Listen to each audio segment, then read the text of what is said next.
Yeah, put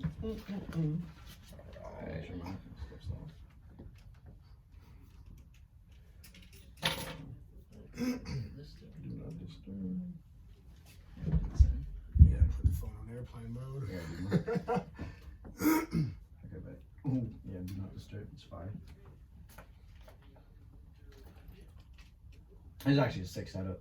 Yeah, no. No, we made it work, huh? Yeah, this is dope. Holy.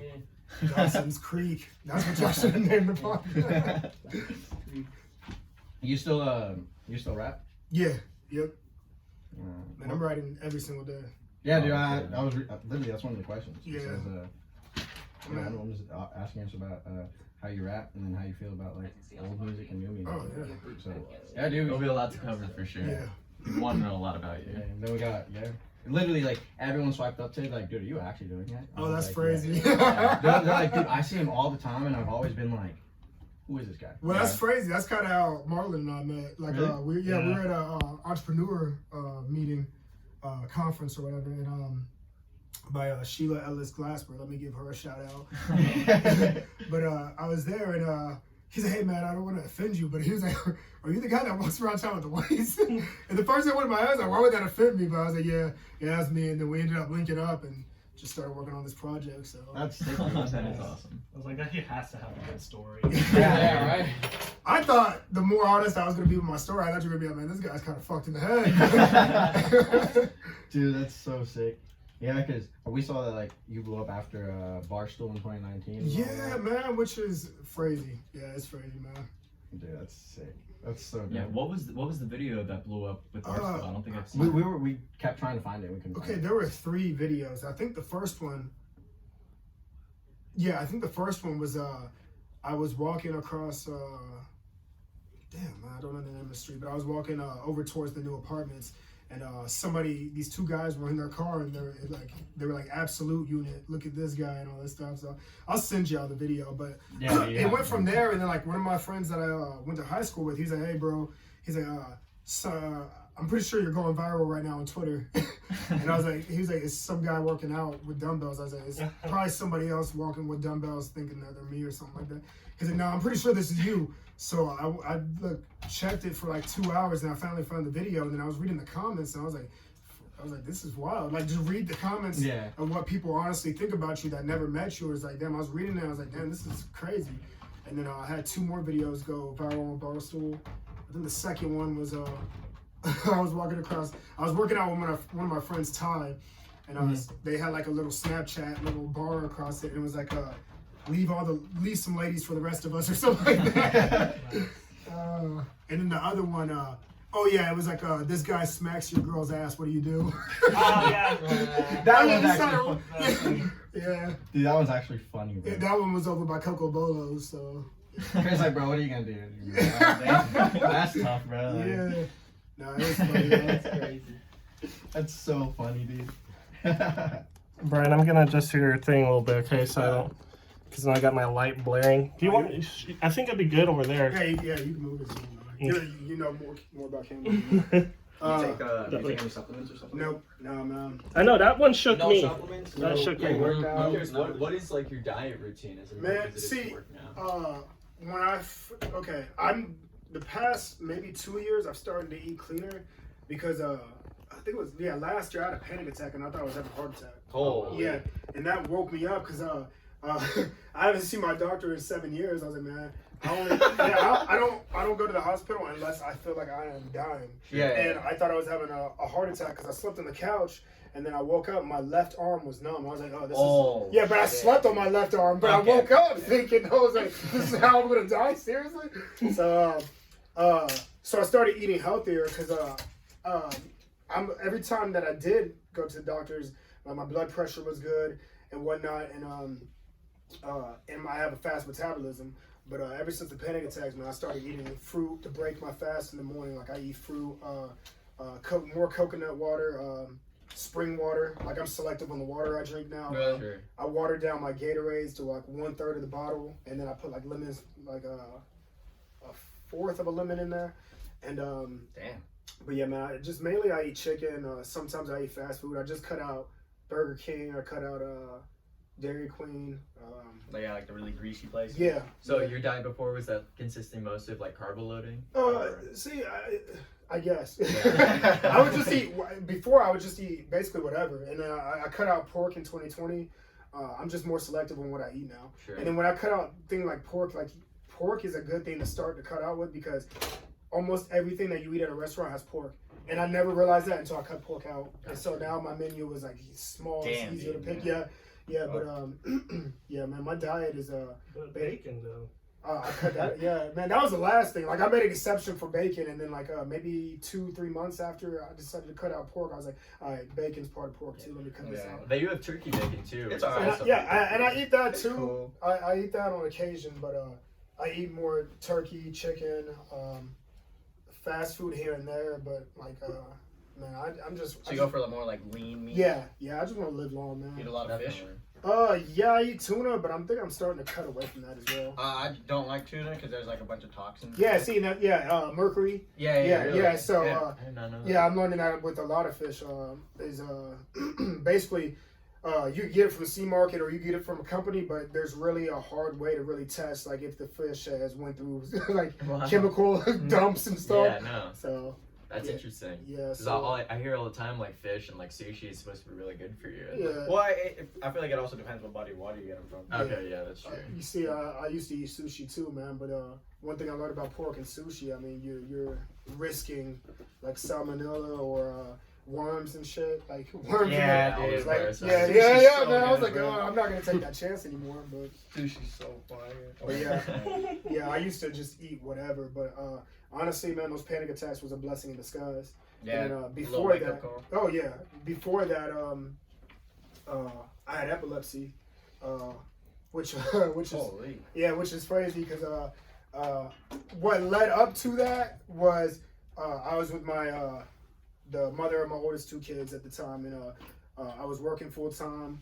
I was going to school full time, working out 3 times a day, doing MMA training, and I was drinking 5 gallons of I water. was waiting to. And everybody in my job was like, you know, you can die from like drinking too much water, right? And I didn't believe that. But I was literally flushing out everything out of my body because I would exercise 3 hours a day, and I would drink 5 gallons of water, and I drank milk, but I wouldn't drink Gatorade. I wouldn't drink anything that had sugar, and I would take a piss at work like every 15 minutes because I was drinking so much fluid. And, 5 gallons, yeah, dude. Yeah, 5 that's gallons. insane. Yeah. And, Holy hell. and then on April Fool's Day 2013, I had my seizure. Like people know me for joking around, but when I started foaming out the mouth, they're like, "Okay, he's dying." Yeah. They're like, this ain't no joke no more. Yeah, so that was a wake up call too. But I'm hard headed, man. But just the more experience I get with life, man, the more I'm like, you know what? Health is one thing, and I'm realizing that a lot of the things that's killing people is the food. Mhm. And I used to think that was just things that people were saying, but I started researching it. I was like, man, there's a lot of chemicals in food banned in different countries, but is okay in America. Like You want- McDonald's is being yeah, like, that's there's deep different inedible. ingredients. Yeah, The menu's completely different. yeah, like exactly. And you think about it, it's like, damn, man, like Big Pharma is a big corporation out here, and they say that 95% of people 55 and older are on some kind of medication. And it's like, okay, what's one thing we all have in common? We're all eating the same stuff. Mhm. So that's just one thing I used to never think, like, if you would have told me this 5 years ago, I would never think that I would be so conscious about what I put in my body. Yeah, now. sure. So, But like I also hear like there's a lot of talk about sugars and like Oh, especially like frozen and Oh, canned foods and stuff yeah, like that, like yeah. those trans fats. And yeah, stuff like trans that, fat is one of the especially. things. High fructose corn syrup. Like dyes. Yeah. Oh yeah, the dyes. too. Dyes are crazy, man. They are. Holy. But one thing about high fructose corn syrup, when I was going to MATC in 2010 or 11, I think it was 2011. I was going out there, and me and my ex at the time, well, we were together, but we would go to MATC and we watched this documentary about high fructose corn syrup. And there was this fat Mexican guy that was in New York, and he cut out soda, and this fool lost like 100 pounds. And then they were starting to go in depth with high fructose corn syrup. And I was like, man, I'm not drinking soda anymore. You know, I haven't drank soda in like 12 or 13 years now. So Yeah, that's very I rarely drink soda. yeah, one thing about soda, I always hated how it felt in my teeth. And I was like, yeah, that's the number one reason. Yeah, I don't I like it stopped. because you go like this. and Yeah, it's exactly. Yeah, it feels like a film of sugar on it. So. When you said MATC, do you mean this? What Oh, was Manhattan that? Area Technical College. Okay, Yeah, okay. yeah. All right. Sick. We just got cameras everywhere, though. Man, It's in everywhere. Yeah, I know. We're getting rolling here. So a lot of the stuff you shared, I hope you share again. No, We're gonna start rolling. Oh, my bad. Yeah, I We'll thought be we going. were. No, yeah, we were talking no, about we're it. about to As we get were things talking, rolling. I was like, So. damn, if only we recorded. Oh, shit, my bad. My No, bad. No, it's all Don't good. worry. Well, it's nice because now we at least have stuff to talk about. Yeah. So it's cool. But yeah, dude, it's gonna be. I don't know. Everything just flows. It's No, definitely. fun. So you go ahead and start whenever, Javi. I gotta go. All right. Behind the scenes footage. It is gonna be so sick. All right. Well, so now, welcome, Brian. Welcome, Alex. This is the episode of The Crew. Thank you so much for joining us, Brian. If you would like to introduce yourself. Yeah, I'm, can you hear me? Yeah. My name's, Brian, aka Nappyvereen.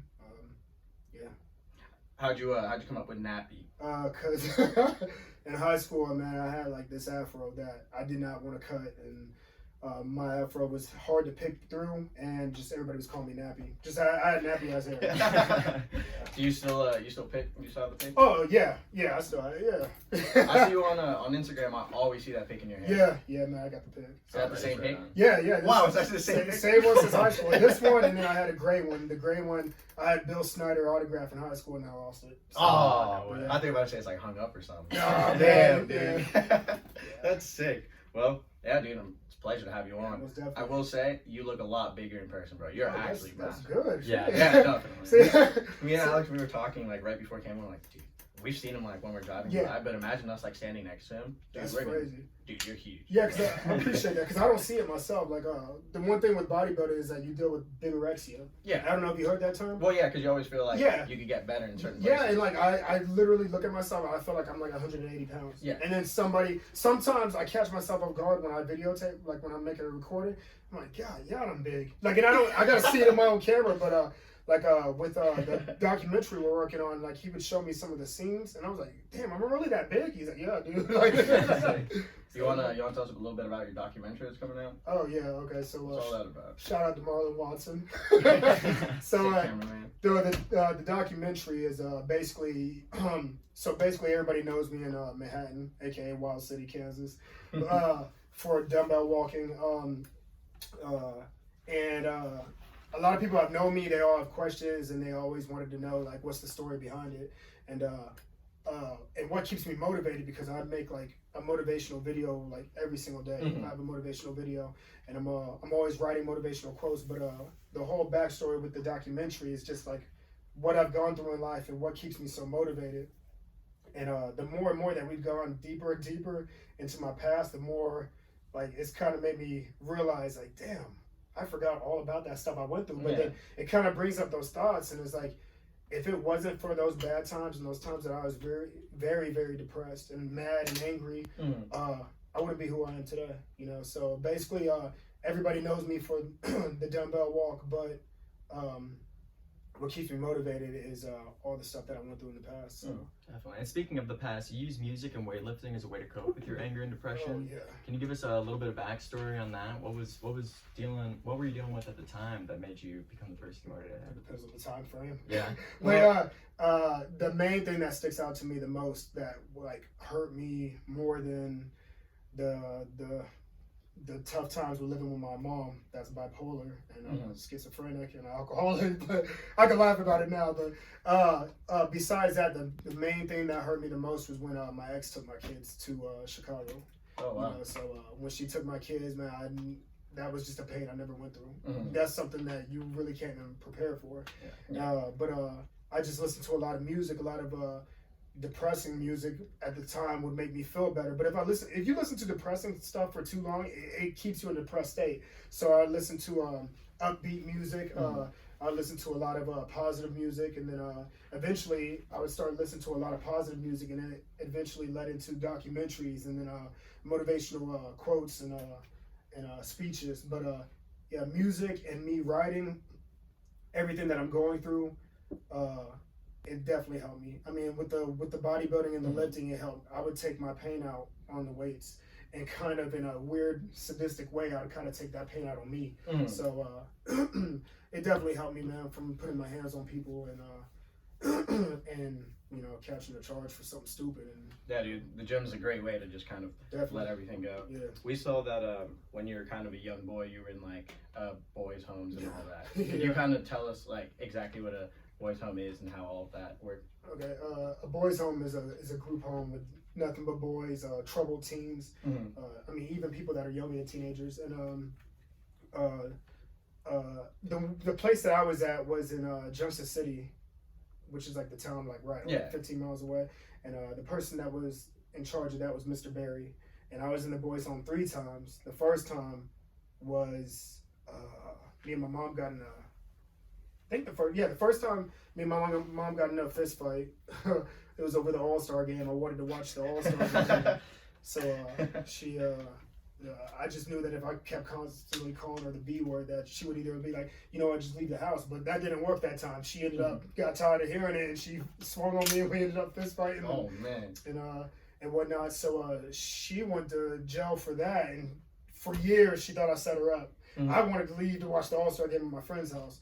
But so the first time was because of that. The second time was I came home and I was mad about something, but all I really remember was leaving the house with a baseball bat and just hitting the ground with it.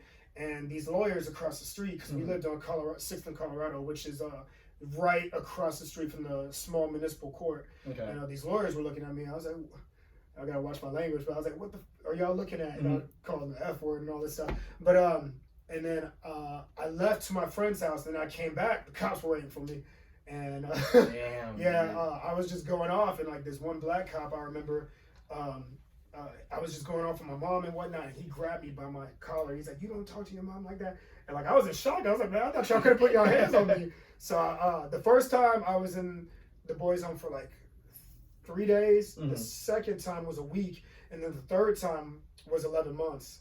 And that 11 months would really help me calm down and realize, hey, once I leave this facility, I need to like just attack the world. Yeah. That's how I felt. I felt like I was a caged bull, and which is crazy because I'm a tourist. But like I just felt like, how like you see the bull like behind the cage, and like as soon as you open that gate, it's just ready to just go up or he's whatever. charging up behind That's how I felt. I was like, man, I had a plan of what I was gonna do. I was like, I'm gonna be a rapper. I'm gonna start rapping. I'm gonna get this old school car that I want. I'm gonna save up all this money, and the one thing I didn't do was move out of Manhattan because my main goal was to leave Kansas. But I ended up getting with the mother of my oldest 2 kids, and we ended up staying. So, How long have you been in Manhattan? my whole life. Oh wow, okay. Yeah, man, born and raised. So Sick. yeah. Is that part of the reason you have that tattoo? Yeah, man.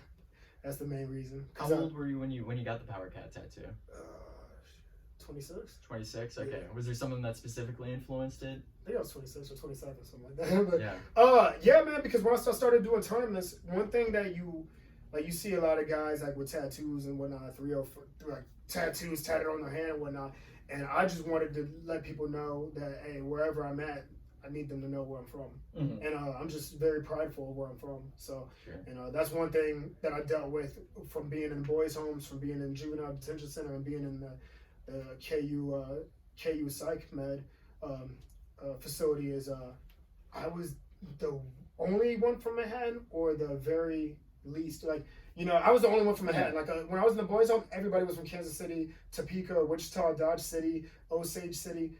Even Osage? Yeah, Wow. yeah. There were people from there, and people from Seward County, I like don't even around know there. where that was at. Yeah, that's like Southwest Kansas or something, down kind of by Wichita. But like I was the only guy from Manhattan. And then like if there were other people coming in from Manhattan, they were there for like intake for a day or two, and then they would leave. But I would be the only one from Manhattan. And like people from like the big cities, like Wyandotte County, for instance, they would always laugh like, well, "Oh, Riley County, what's out there? It's nothing but a college town. There's nothing but white people out there." And like I would always hear that wherever I went, So, but.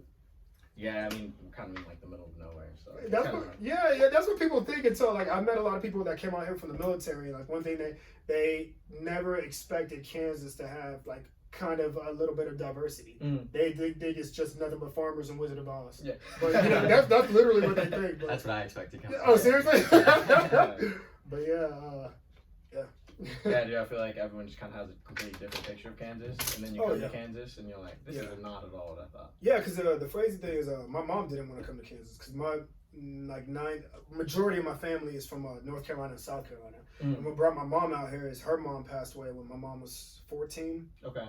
And my aunt was married to a guy in the military. He was stationed at Fort Riley, and somebody needed to take custody of my mom, and my aunt was the only one that was willing to take custody. Mm. So yeah, then she moved to Manhattan and lived in Ogden for a little bit. But yeah, majority of my family is from North Carolina and South Carolina. So Damn. yeah, I'm first generation born in Manhattan, Kansas. So yeah. So how you were like 18 or 19 when you started getting into lifting, correct? No, I was 16. You were 16? Yeah, 16. Oh, man. Yeah, I was in I took basic weights at MHS, Manhattan High School, Mhm. and I was 16 when I was doing it, and man, that first, like, the semester wasn't even over, and one thing I noticed just when my abs were like popping out like crazy, and that's when I realized, I was like, damn, man, I didn't know really like the term genetics. I just thought that, okay, this is something I'm really good at, like if I'm already seeing results this fast. So yeah, man, I've been working out since I was 16, and just my main thing was sticking to my abs for years. But then once I got out the boys' home, that's when I started benching, started working on chest and everything else. How'd you learn to work out? Like, did you just watch like basic YouTube weights. videos? No, basic weights at MHS. Yeah, yeah. There was this guy named Coach Linhart, and he would. I think he worked out too, but he would show us form and how many reps and how to use the equipment and whatnot. And man, it just started from there. And when I started getting more attention from the females, like that's one thing I just lift up my shirt and just show them like in the get them all wet. Is there like anything you used to do when you were weightlifting that you still do to this day? Is there like any traditions that you like to keep? Or be more evolved as a lifter? I think I've evolved, but one thing I've kept like in mind with my abs is to do them weighted. Like when I'm at the triangle, or even when I'm at home, I have this 50-pound plate, and I'll just put like my dumbbells in there to hold my feet down, and then like I'll do like a 50-pound. So it's kind of like resistance with it and whatnot. So because when I was going to MHS, there was this machine that I would even try to buy from MHS, but it's like you lay down flat, and like there's like these metal bars right here, and then like you have a pen where you put the weights, and then you just do a sit-up, and that's what got my abs popping out. And I'm like, if I can't get that machine, okay, if I have like a plate or something, then I just start doing it from there. So were your legs kind of like on two bars, kind of in like a? I think so. An upright. I think I know exactly what you're saying. I don't know what it's called. Yeah. I've used it. Yeah, I don't know what it's called either, but all I know is I wanted to buy it. Yeah. So a question that I have, how has working out shown you the importance of not only being strong, but feeling strong as a person? Oh, man. Because I look at reps as like, if I could get through this, it's more of a mindset thing than anything. And I just look at it, man, the more that I rep, my body is the first thing that people see, but once you get to listen to me and talk, man, you get to realize the mindset. And my mind has told me, okay, I got to make this consistently to work out. So this is the end result of my mindset and being consistent. But also, like the bigger that I get, the more I realize, hey, I've done this myself, and I feel more confident with myself. Because I've always been short, and people have always cracked jokes. But like one thing that I knew that I could change is like, okay, if I can't get any taller, then I could get wider.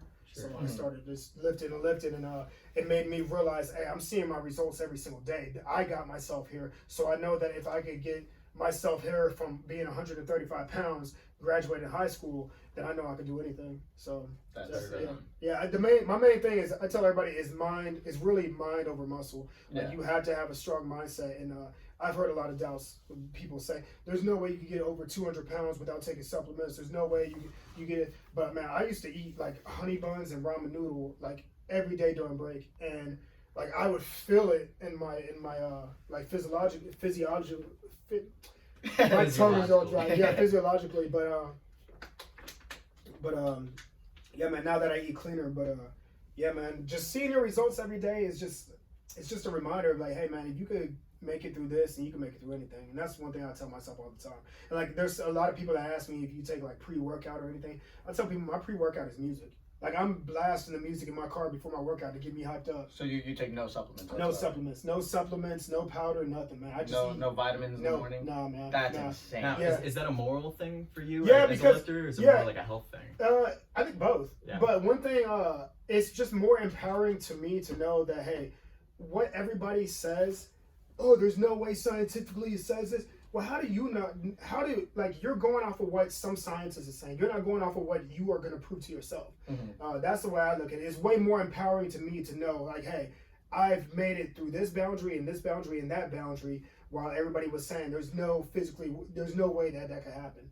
It's just more of an empowering thing to me. And like one thing I can say, I always say this. I bought whey protein years ago, and I couldn't even finish the first jar. Like I felt like I was cheating myself.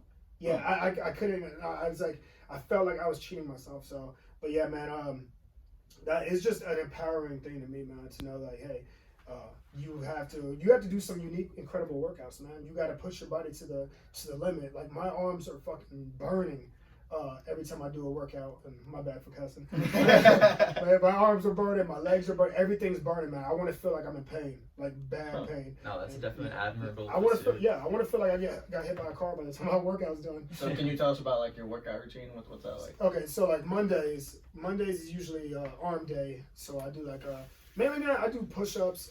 I try to rep out like 90 or more.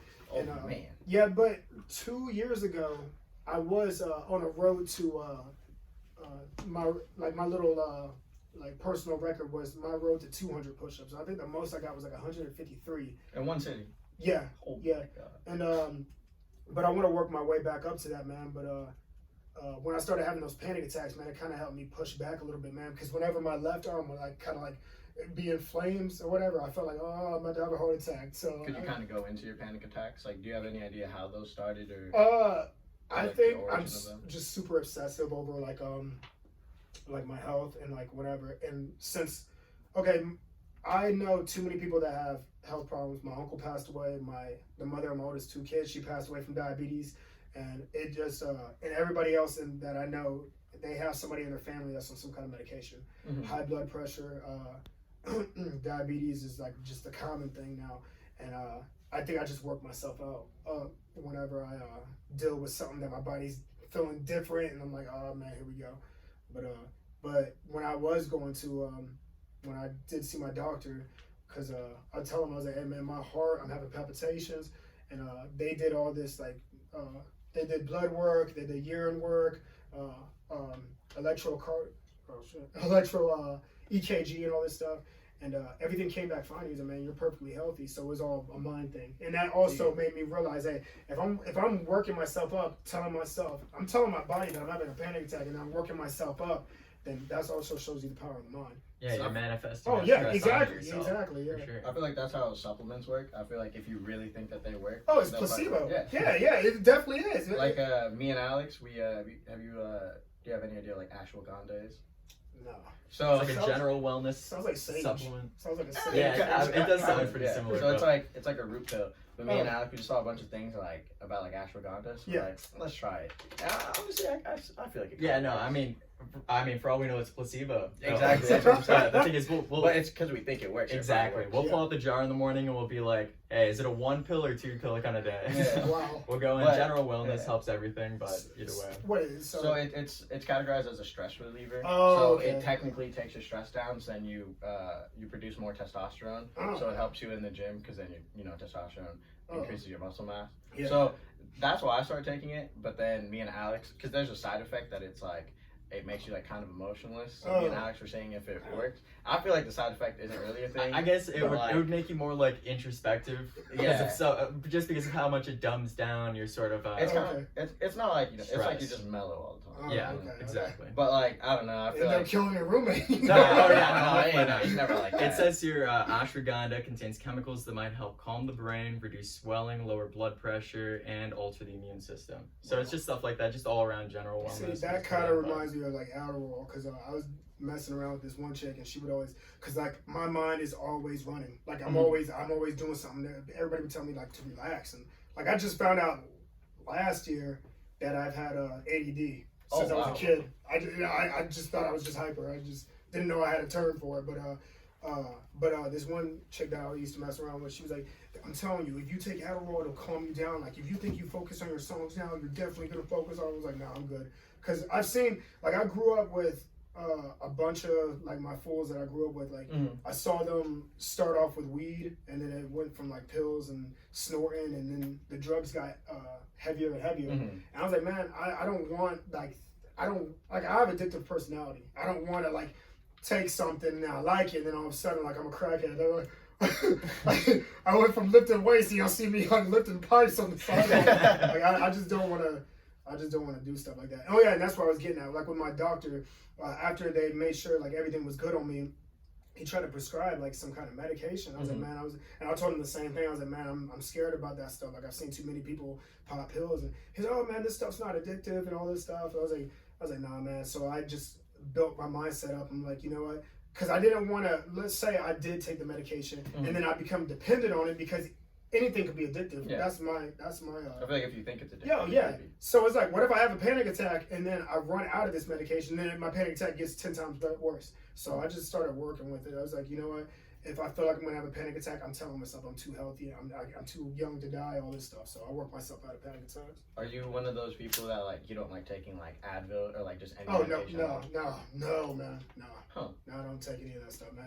If I have a bad migraine, I'll deal with it or I'll sleep it off. Like I just don't take anything like that, man. That's very right on. Yeah, I mean, I feel it might be torture to some people, but honestly, it's an empowering thing, man. And I'm realizing the more and more that I'm realizing like the empowerment of me or anybody else, the more I'm realizing like I honestly believe that we've all been suppressed.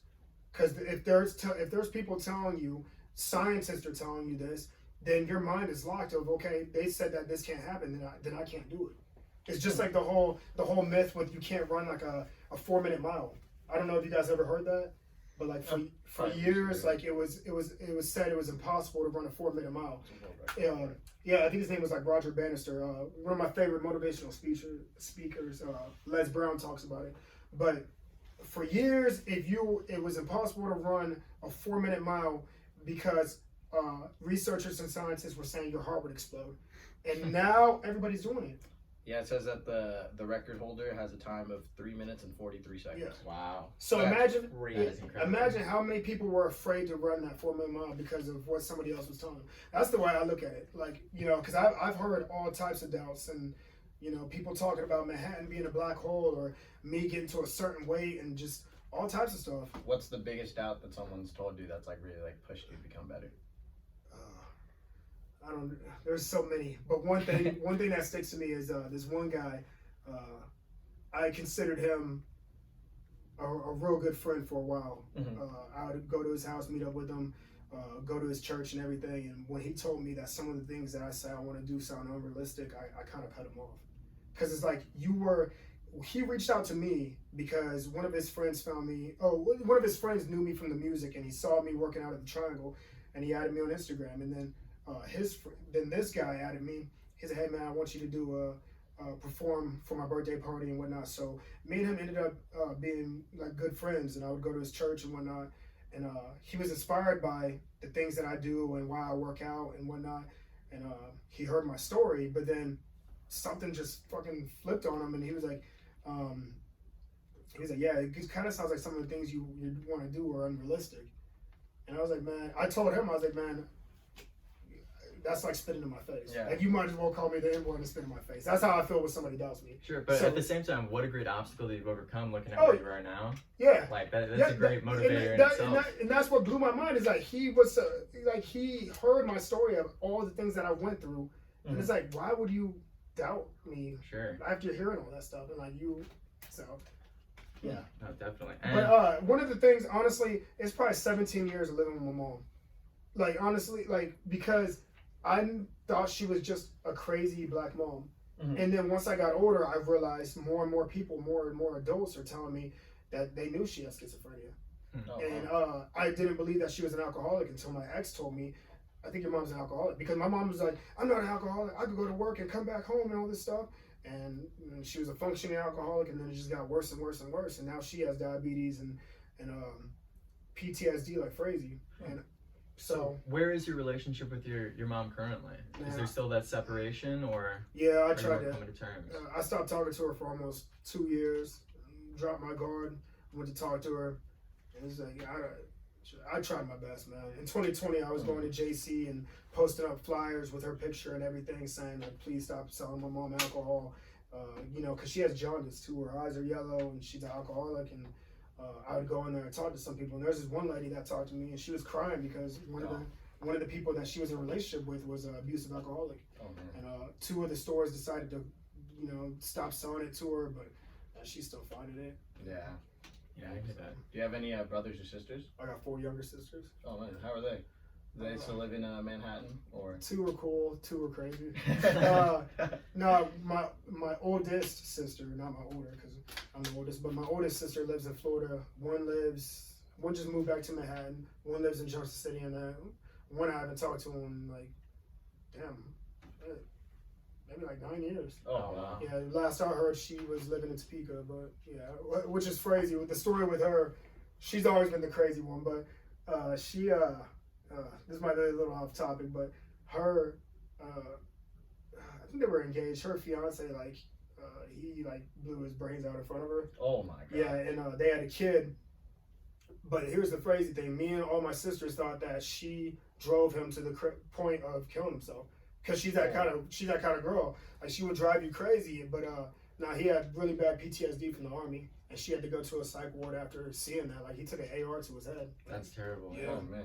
Very sorry. Sorry about that. That's wild. Oh, So now, you know, their son doesn't have a dad. So I mean, it just, that cycle is just, you know, the more experience I get in life, is like, it breaks my heart to see how many kids don't have like either a dad or a mom. Mhm. And, you know, I think I really just take it emotional, because I look at it like, I never knew my dad. I still want to meet him, even with the backstory or whatever my mom said, because I never knew my dad, but I never had a good relationship with my mom. Mhm. So for years, especially dealing with her crazy attitude, for years I didn't know what unconditional love was until I had my oldest 2 kids.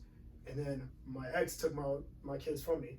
So it's like, damn, that was when I was in the Wow, the that must darkness. be a different. Oh type of yeah, I had to deal with that. Like if it wasn't for writing and working out, man, I probably. I know the gym pumps after that were. Oh yeah, crazy. oh yeah, man. Yeah, I was You were just working tossing out, some like, weight around. working out like crazy, man. Yeah, so I mean, it's obvious you have a lot to say about, like you said, unconditional love and true loss. Oh yeah. Just from those experiences alone. So by having that like influence how you are in the gym, I know in 2018 you were first place in the national physique competition in Omaha. Yep.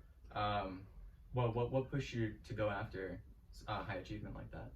That's a good question. All right, so what got me really into bodybuilding, the tournaments, was, okay, so after me and my ex of my oldest 2 kids broke up, I got in a relationship with this other girl, and like, she got, like, I always joke with people because I had roommates at this time, and I'm like, damn, man. I was like, her pregnancy lasted longer than our relationship. So she got pregnant or whatever, but I was dealing with my ex taking my 2 kids to Illinois, and then I had this other girl pregnant, and then I was dealing with child support. And man, at one point, like, I was taking care of my family, and then I ended up with this one redhead chick that I was living with, and I saw my life kind of dwindle down. I was like, damn, I used to take care of my family. Now I'm sleeping at this girl's house on the couch because me and her stopped, you know, doing stuff. Man. Yeah, and I was like, I woke up one day, I was like, man, you used to take care of everybody. Your mom, your sisters, your kids, your girlfriend at the time. It's like, what led to this? And so I decided to compete in bodybuilding because I was like, man, if I could just place in this show in 2015, that'll make all this pain go away. So I decided to compete in 2015, and this was in Kansas City with WBFF. So 2015 was your first. Yeah, Okay. Yeah, and then once I placed 3rd place for my first bodybuilding tournament. Third place? Yeah, Oh. I got addicted, and I was like, man, I want to compete more and more and more. So man, because that made my highlight for everything that I was going through. Man, I was tired of driving all the way to southern Kansas for court and to get like a paternity test and all this other stuff. I was just sick and tired of it, man. Mm-hmm. I had a phone call from one ex and then another one nagging, and it's like, it was just so much stress, man. I was like, man, like, this is wild. What was it like when they announced that you won? Like, what is that feeling? Man, I cried. Man, I teared up. Years of hard work. Oh yeah, because That's so sick. like I mentioned earlier, like, I thought that you had to be like Ronnie Coleman size or Kai Green size in order to be on a bodybuilding stage. but I competed in men's physique, which is like you wore the board shorts and whatnot. Mhm. And I just felt like, damn, I was like, I'm taking my workout from Manhattan and taking it to Kansas City where all these other people are coming to compete. And I was like, damn, I feel good. And it's also a good thing because once you start doing shows, like you're surrounded by a lot of people that take working out as serious as you do. Mhm. And there's not too many people I know in Manhattan that do. Like I've worked out with some people here and there, but man, they say either I work out too much or it's too hardcore, and they just kind of just fall off. So. And do you still compete today? See, I haven't competed since 2019. I was gonna compete in 2020, but then the pandemic happened, Yeah. and then I just took some time off, and then I was just really thinking. I was thinking like, okay, should I get back into competing, or should I kind of take it like with the social media and just like, because I get a lot of inboxes, I get a lot of comments with people asking me what's my workout routine like. Mhm. So I'm debating on competing again. I mean, I have a sponsor now finally. Shout out to Travis Faith, which is local. He owns the Faith Furniture Market, and he's my first bodybuilding sponsor. So Oh, sweet. That is awesome. yeah, I know. And speaking of, you started your own brand Oh yeah, as well, right? Yeah. So can you go into a little bit of that? yeah. What avenues did you start at first in Uh, making your own brand? So Versatile Fitness and Motivation is my clothing brand, and Sick.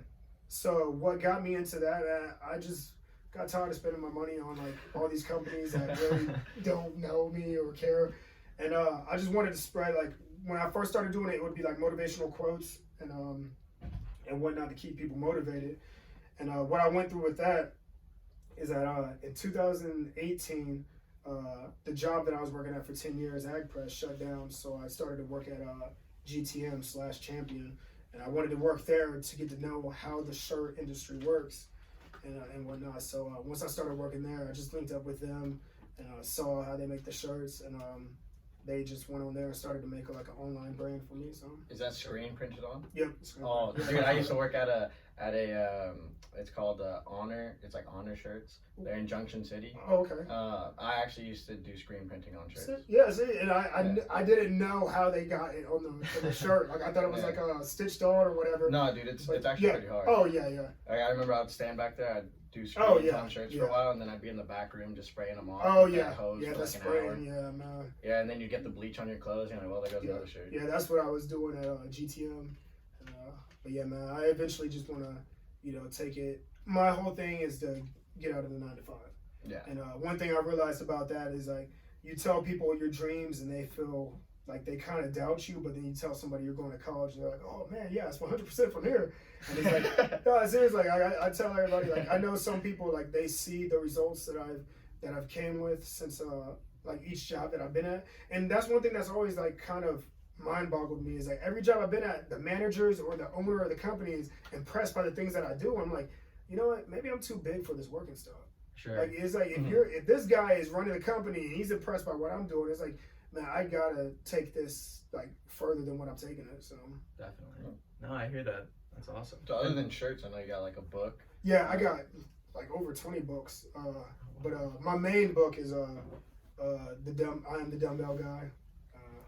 So yeah, basically this is like a short little kind of autobiography of when I started doing the dumbbell walk, why I started doing it, and like it shows like the progress over the years too. So Wow. I will say, people are asking why you did start with the dumbbell thing. Since you're on that topic. oh, like, good question. Yeah. Okay, so it all started because when I was working out, like I would always see like more progress in like my triceps than my biceps. Okay. And and I was just doing the regular by the book dumbbell bicep curls and whatnot.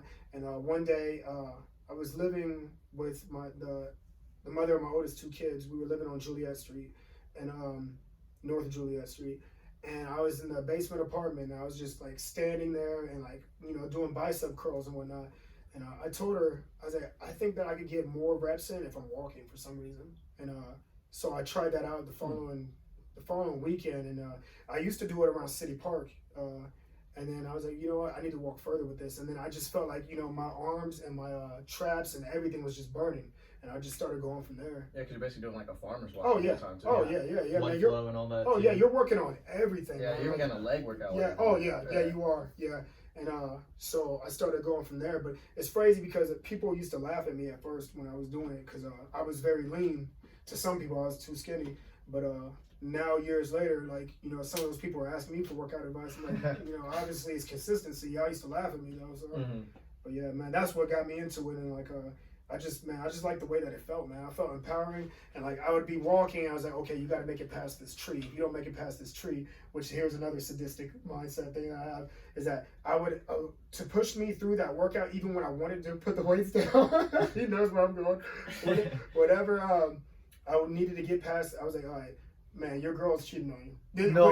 Yeah, I would just put that in my mind. It's like if you put these weights down before you make it to that tree, then you're walking in and seeing your girl. And like, I know you started running after that. I was like, no, you got to make it do this. And then like sometimes I like whenever, because I have like if it's not that tree or okay, that's that part of the sidewalk, I would think of like, okay, if you don't make it past there, then these people that hate you are beating your ass right now. Just all types of things that I would think. But I don't. That used to be the mindset, but now I'm like, all right, you just got to make it past here. Because now I don't really put too much negative stuff in my mind. So since you don't have like any of that negative stuff anymore to like kind of motivate you, yeah. What do you say is like one of your biggest motivations? Or kind of just knocking out each goal more and more. Like it's like it's like an addiction, man. Like if I know that I've done this goal, then I know that I could do any other goal, man. I honestly, whatever I set my mind to, I have to make it happen. Like it bothers me if I don't. Like I really, and I always tell, the main thing that I tell myself is like, and I make motivational videos about this too, is that it's so crazy to me how many people lack self-discipline. Like like if you have an assignment due this day, you are gonna tell yourself you're gonna do it because you're gonna get that F because the teacher said so. Or something like that. Or you, even though you don't want to go to work, you go to work still because your boss tells you to. Okay, but how many people don't feel confident with their bodies? And it's like, okay, I want to work out like this. And there's so many people that come up to me, they're like, how do you get this way? Or how can I lose weight? And it's like, the first thing is just really going to the gym, starting to make it consistent. If you go to work every day, but you complain about it, then why can't you go to work out to make yourself feel better about yourself? There's so many people out there that don't feel confident with the way that they look. And like, I would hate to be stuck in a body that you know you could change, but you don't because you lack self-discipline. Honestly, I feel like that's kind of why I started working out. Because I was like, I'm just a little too skinny. I started working out, and then I just realized like, it comes with a lot of discipline. Because you kind of like, instead of just training like your body all the time, it's a lot of mental. Oh, it like, definitely is, yeah. Because sometimes you're like, dude, I do not want to go to the gym. And you're like, wow, lifting up this weight. Like, the whole way there, like, this sucks. Walking in, this sucks. Then you lift up the weight and you're like, all right, I'm kind of happy. Yeah, you see, like, now it bothers me more to not go to the gym. Yeah. Or to work out than, well, I don't say the gym anymore because I canceled my membership in December. But everything I do is outdoors or at home now. So. Do you do any, like, body weight workouts? Or calisthenics, anything like that? No, everything has a weight.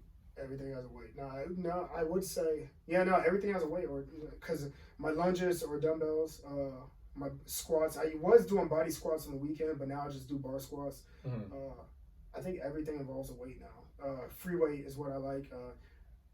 Because when I was going to the gym, like I would max out on just about every single machine, and you realize like the machines really just stabilize. They really don't put your full body to work. So. What's your favorite, I guess, body parts like workout? Like, what's your favorite day?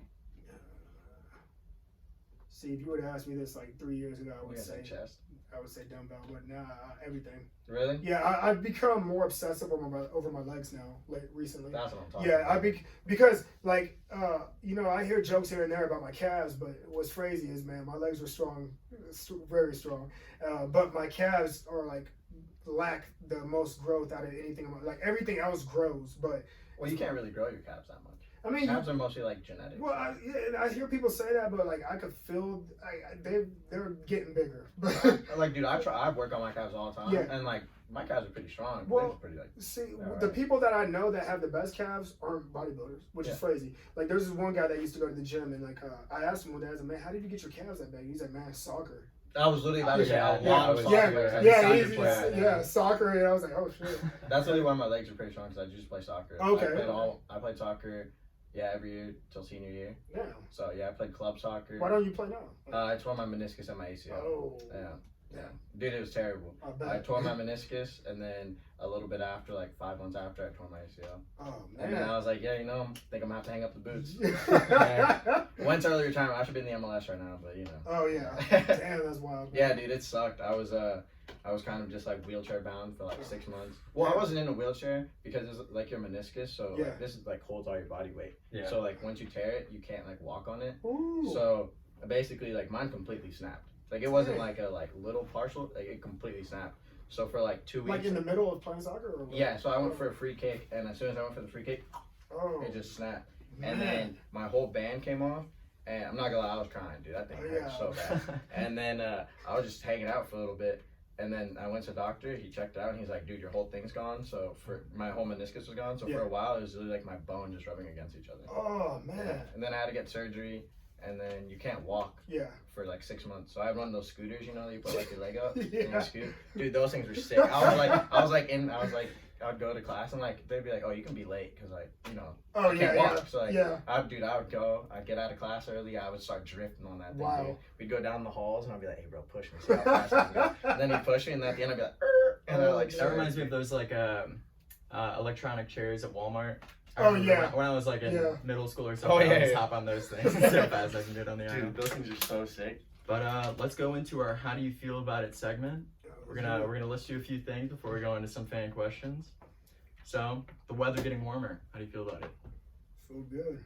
I mean, I'm gonna miss the snow. I mean, because the snow is really the high point of the dumbbell walk for me. Because Sure. you know, and that's another part I was gonna get at. I mean, I know we're doing the Go segment, for it, man. but that's another thing is back to when you hear about what everybody says is scientifically proven or whatnot, and you're putting this into your mind. One thing I always hear, like I just got a comment recently on my YouTube about pneumonia just entered the chat room, and it's like I've been hearing for years. Yeah, I've been hearing for years that I'm gonna get pneumonia, and it's like from working out in the snow, and it's like it hasn't happened yet. I don't put that in my mind. Have you ever seen Khabib, you know, the UFC Yeah, wrestler? the UFC fighter. Have you ever seen his like morning routine? Nah. He wakes up, he runs like 4 miles in the snow. Yeah. Then he'll come back and he'll do like he'll go on a hill and he'll do like hill sprints Okay. 20 times back and forth. Well, it's like up a mountain. Yeah. He Yeah. lives like his Yeah. village is in the mountains Wow. of Russia. He'll do that, and then after he's done, he takes off his clothes and he goes into a lake. He jumps in the coldest lake, chills there for like a couple minutes, and then he goes in the sauna. And then after he's in the sauna for 5 minutes, he goes back in the lake. Yeah, I mean, And he does it like 4 or 5 times. he doesn't have that fear in his mind. He's not believing what everybody else is He saying. says that the change in temperature makes you stronger. Oh, yeah, that's how I feel, man. When I'm in it, like, I just feel, like, I don't know, I feel like a Dragon Ball Z character when that snow hits me and it just melts because my body turns on and whatnot. But So you're a cold weather type of person? only when it comes to working out. Okay. Only when it comes to working Because out. I hate Yeah, cold weather. yeah. I live for it when I'm doing the dumbbell walk. But other than that, man, no, I'm not really a fan of the cold. Now that it's warming up, I mean, it's exciting, I guess. All right, we'll go on to the next one. Since you rap, how do you feel about music these days? Do you feel like it's changed a lot? Yeah, For better, for worse, any Yeah. good artists, any bad that are on your mind? Because you listen to like I listen to a lot of music. Yeah. But I like to go back to the 90s and the 2000s when it comes to rap or pop. But I feel like music has lost its creativity, to be honest with you. I feel like there's a lot of artists that rap about the same thing, and there's not too many artists that are actually creative or lyricists anymore. Like, do you feel like some of the music that we like listen to is kind of just like a bunch of like it just sounds cool, Yeah, but it doesn't really like, it's mean just anything? yeah, it's like for rap, for instance, man. I feel like a lot of rappers just rhyme, if that makes sense. Like there's no like metaphors. There's not a lot of intricate rhyming. There's not a lot of pattern schemes. That's how I feel about a majority of the rappers now. But I like going back to the old stuff. Like I love rap. I like pop, but I've also learned to appreciate every genre because I used to be against country music, but there are some country music that has some very great lyrics. I'm the same way.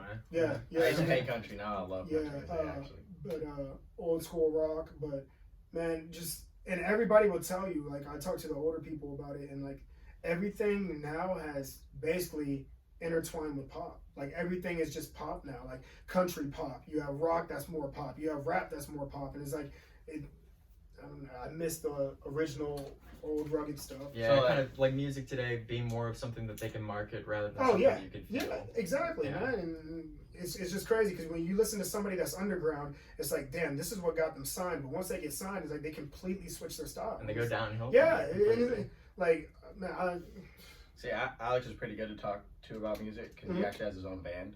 Yeah, back up in Chicago. I play guitar for it, but I do a little bit of the lyric writing. Oh as wow, well. yeah, man, that's It's pretty sick. yeah, man. I just me with the new stuff, like when it comes to the music, like I heard a lot of people talk bad about me, about the music and whatnot. But it never made me quit because it's like, well, I would listen to a lot of my favorite rappers, and even Eminem, for instance, or Tech Nine, Chameleonaire.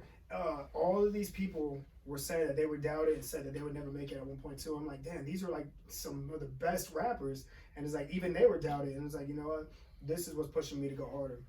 I feel like people doubt kind of about everything. Oh yeah, they do. Yeah, I mean and we're also in that age of where like if you say you want to start rapping or doing music, you have to sound good automatically the first time you do it. And no, it takes time. Yeah. So what kind of music do you listen to when you're working out? Oh man, Since you like all types of music. yeah, a lot of rap, but I listen to pop here too.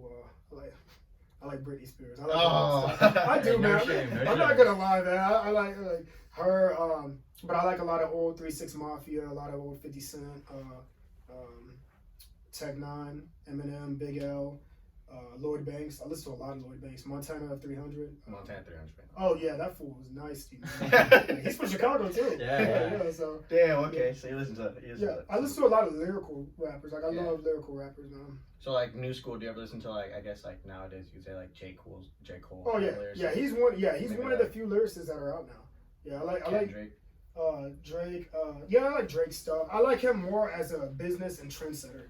I don't think he's the best rapper, but like I think whatever he says is gonna be trending and catchy. Well, he's just so big, so it's yeah. he can drop whatever he wants. Yeah. It'll be pretty cool. It'll catch a wave of some kind. Yeah. Who's a popular rapper that you think that you just like grown to detest or not like anymore? Don't associate with? That's a good question.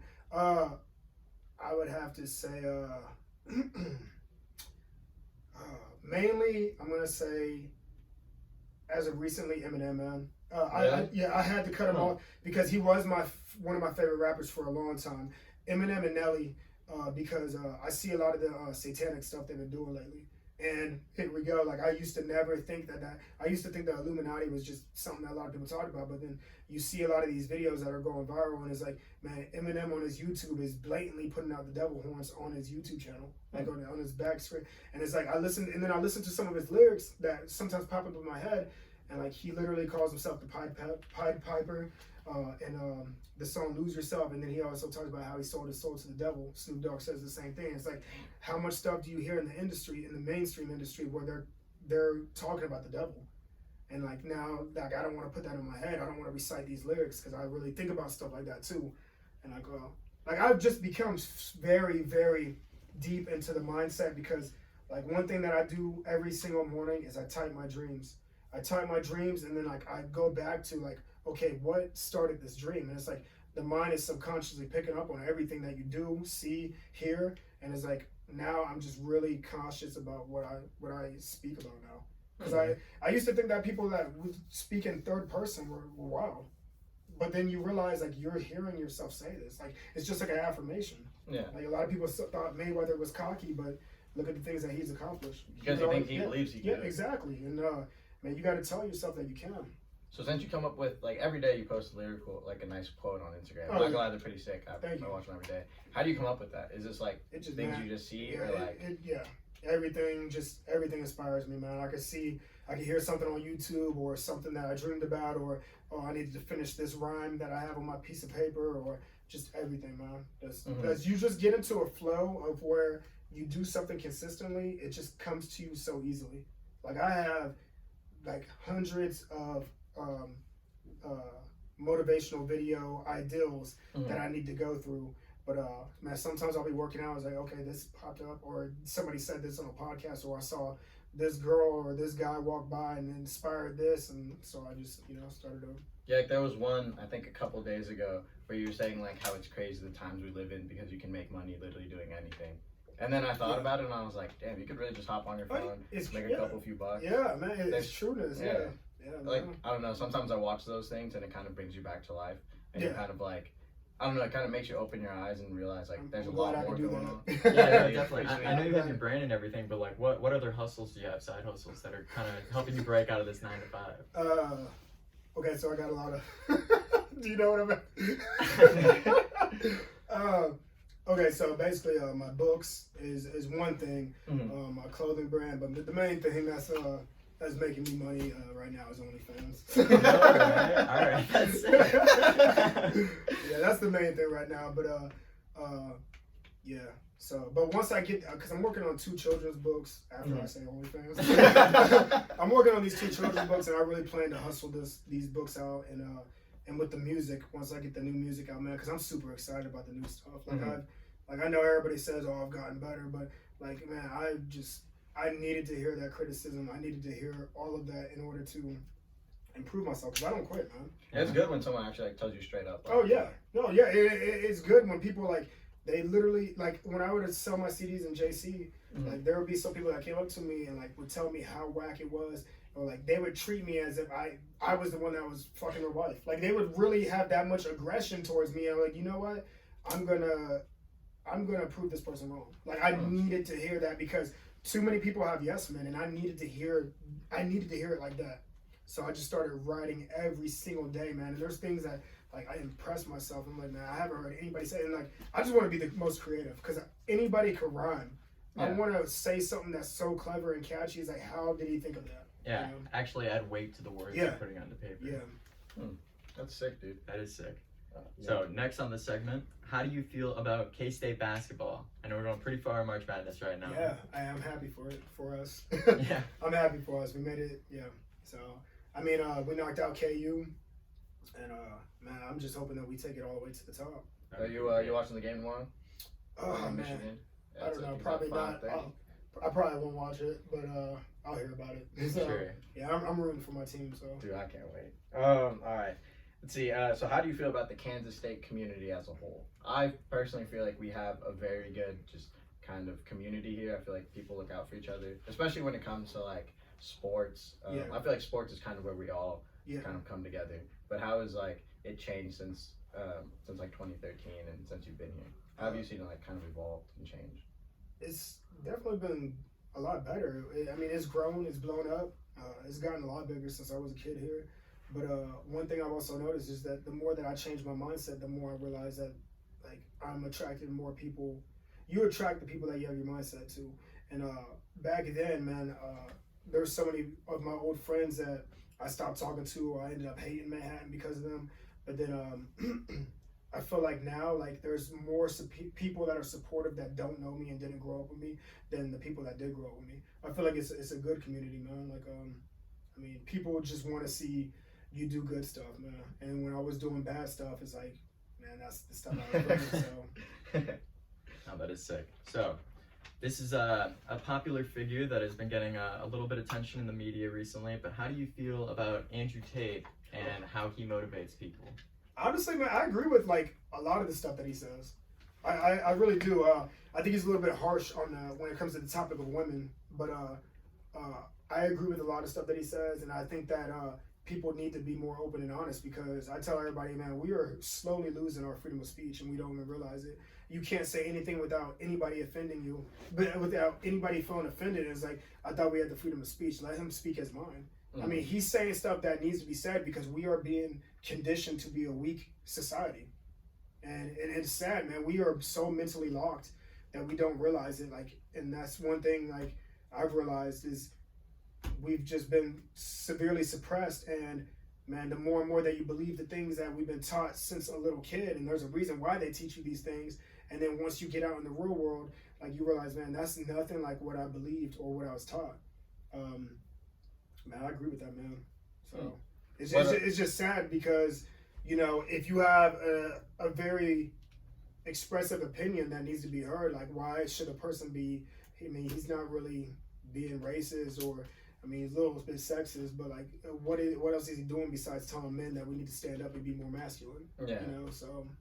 There are some topics he talks about, like, he'll talk about, like, training your mind just to like actually like dedicate yourself to stuff. Yeah. And so like there are times where like I'll listen to him and I'll be like, you know, he's kind of spitting a little bit. Yeah. Not about like the whole girl stuff, but like Yeah. when he talks about like mindset and like how you actually need to like train yourself, like train your body, because the more you give your body, the more it gives you back. I mean, yeah. I mean, you're with yourself all the time, so I know what it's like to be depressed. I know what it's like to be angry. I hated that feeling. I don't want to go back to that feeling. That's why I always want to empower and inspire other people.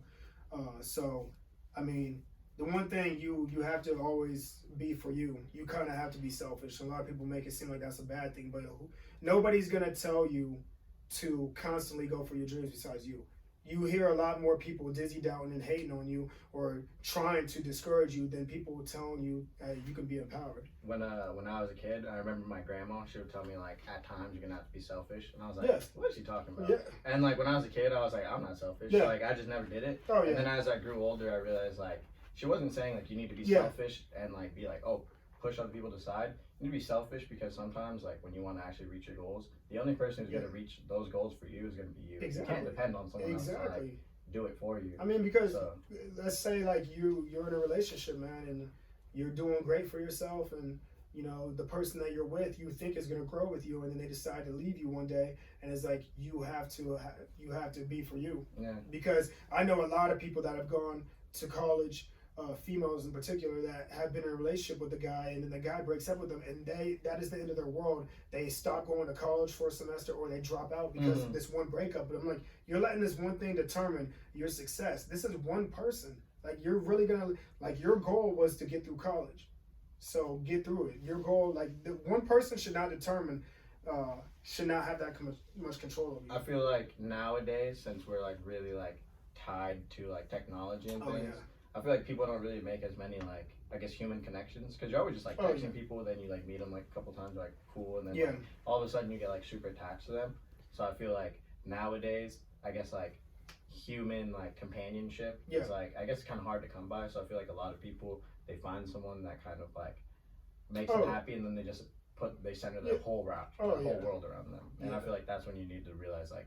You need to be selfish because, like, if you're not, something people fail to recognize is if you want to help other people, you have to start with yourself. If you're not fit to help other people, then how are they going to get the help? Exactly. You can't help a broken person if you're broken yourself. Exactly. It's kind of a deep thing to like think about, but I feel like I don't know. Nowadays, I do feel like since we're already on this topic, there's kind of like a lot of like. I guess like mental like things that are going on like depression and stuff.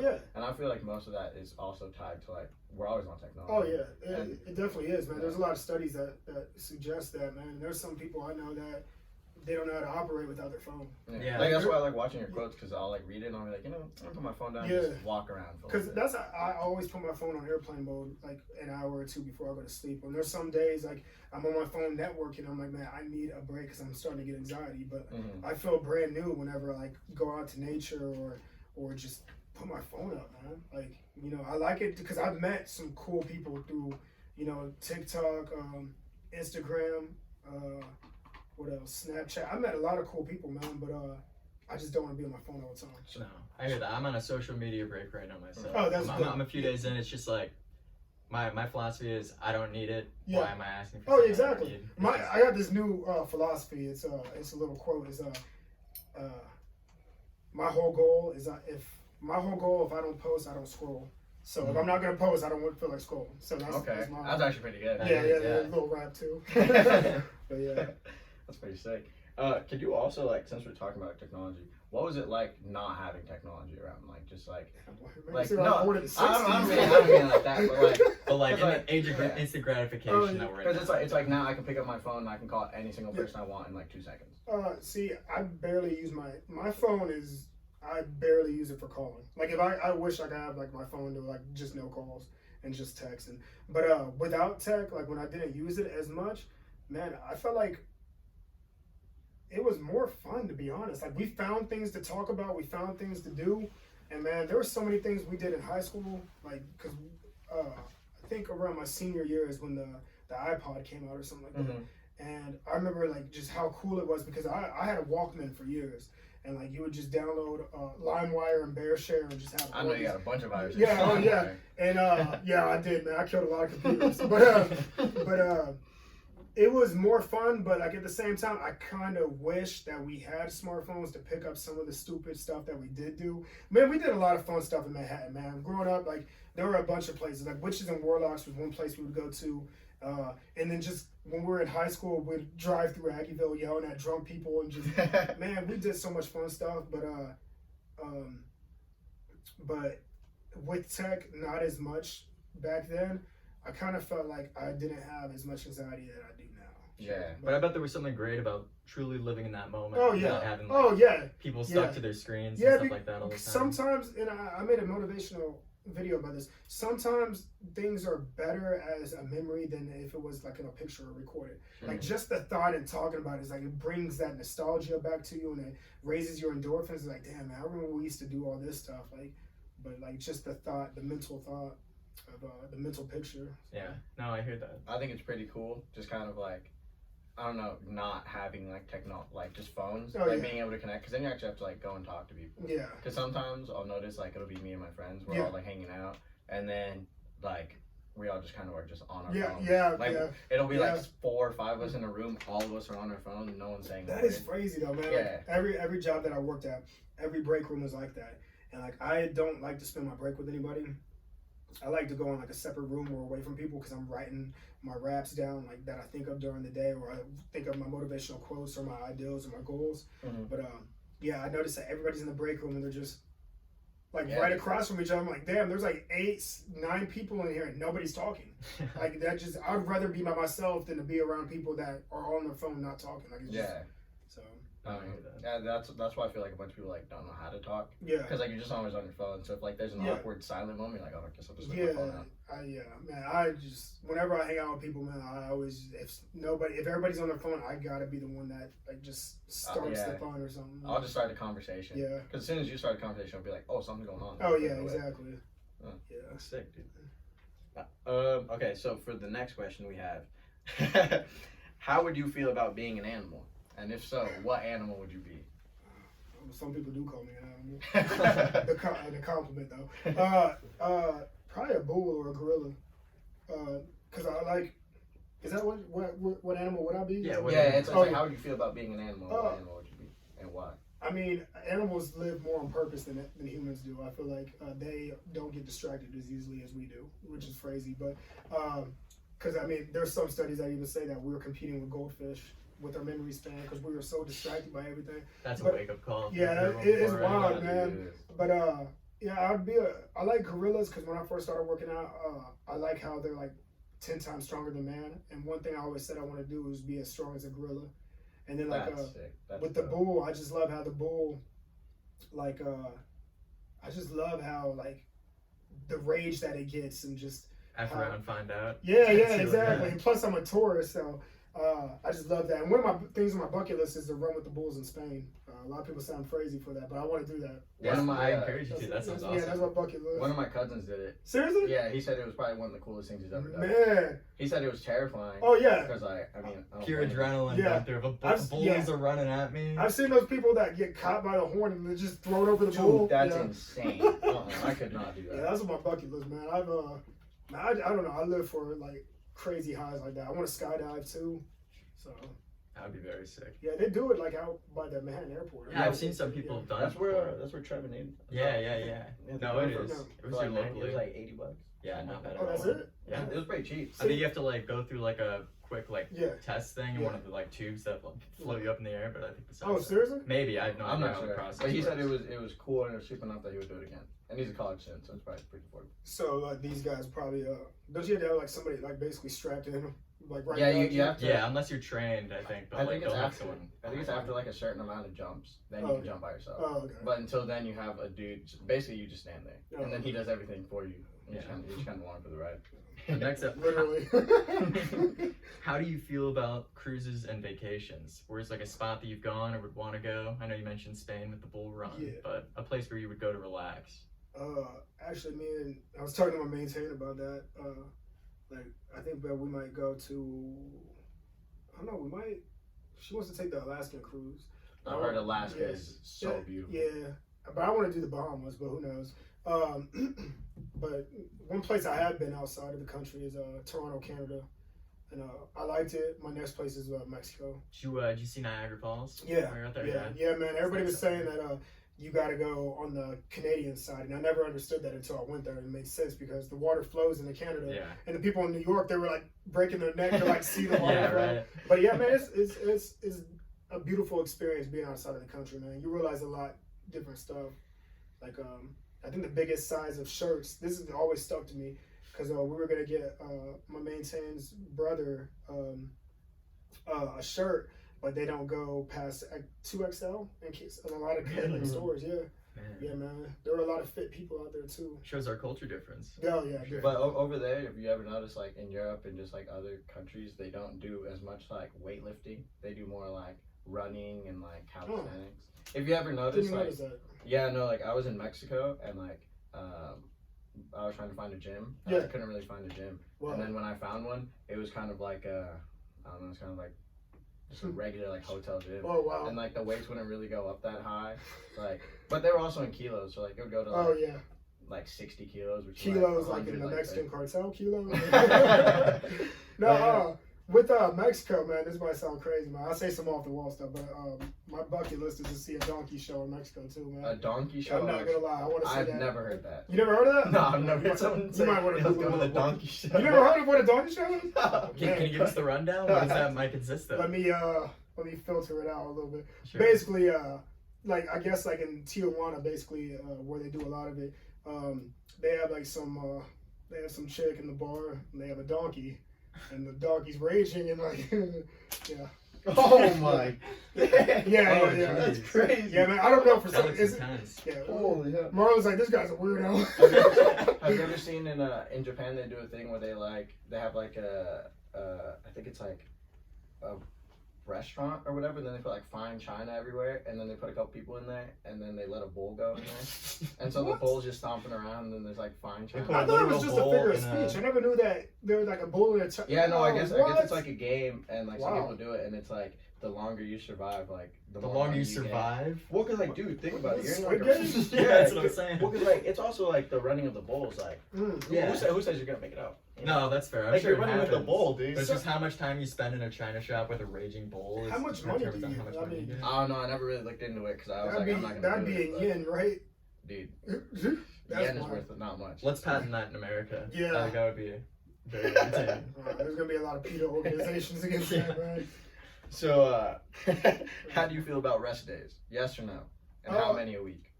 I used to be so against them, man. I used to work out 6 to 7 days a week. Now I'm working out 5 to 6 days, which is crazy that you say that because now every 3 months I at least take a week off from working out, and this is one of those weeks. Really? So yeah, it's I feel like it's needed because man, I forced myself to not work out, but I know that once I take that week off from working out that it makes me want to go back at it hungrier. Like You also come back and if you ever noticed, like your lifts are like yeah. so good. And that's the thing. Like I always add like 5 or 10 more pounds to what I'm originally lifting. So yeah, man, it's like a mental game, man, because I'm addicted to working out, and it hurts me to not work out. Yeah. But I know that once this week is up, man, I'm gonna go back at it stronger than ever. So. When did you start like taking a week off? When did you start all that? Oh man, when either when I started having panic attacks, man. Really? I think it was that, and also like yeah, it was panic attacks. Yeah. That's good. You can compartmentalize like work and play. Yeah. Kind of deal. You do need your rest. And Oh, yeah. Come at it full speed. 100%. See, and I was so like addicted to working out. Like one time, like I was this was when I was going to the gym. I would do like the pec fly, and I'd max out on the pec fly, and I felt something like tear and pull in my left arm, and I couldn't even move it even at 30 pounds after I tore it.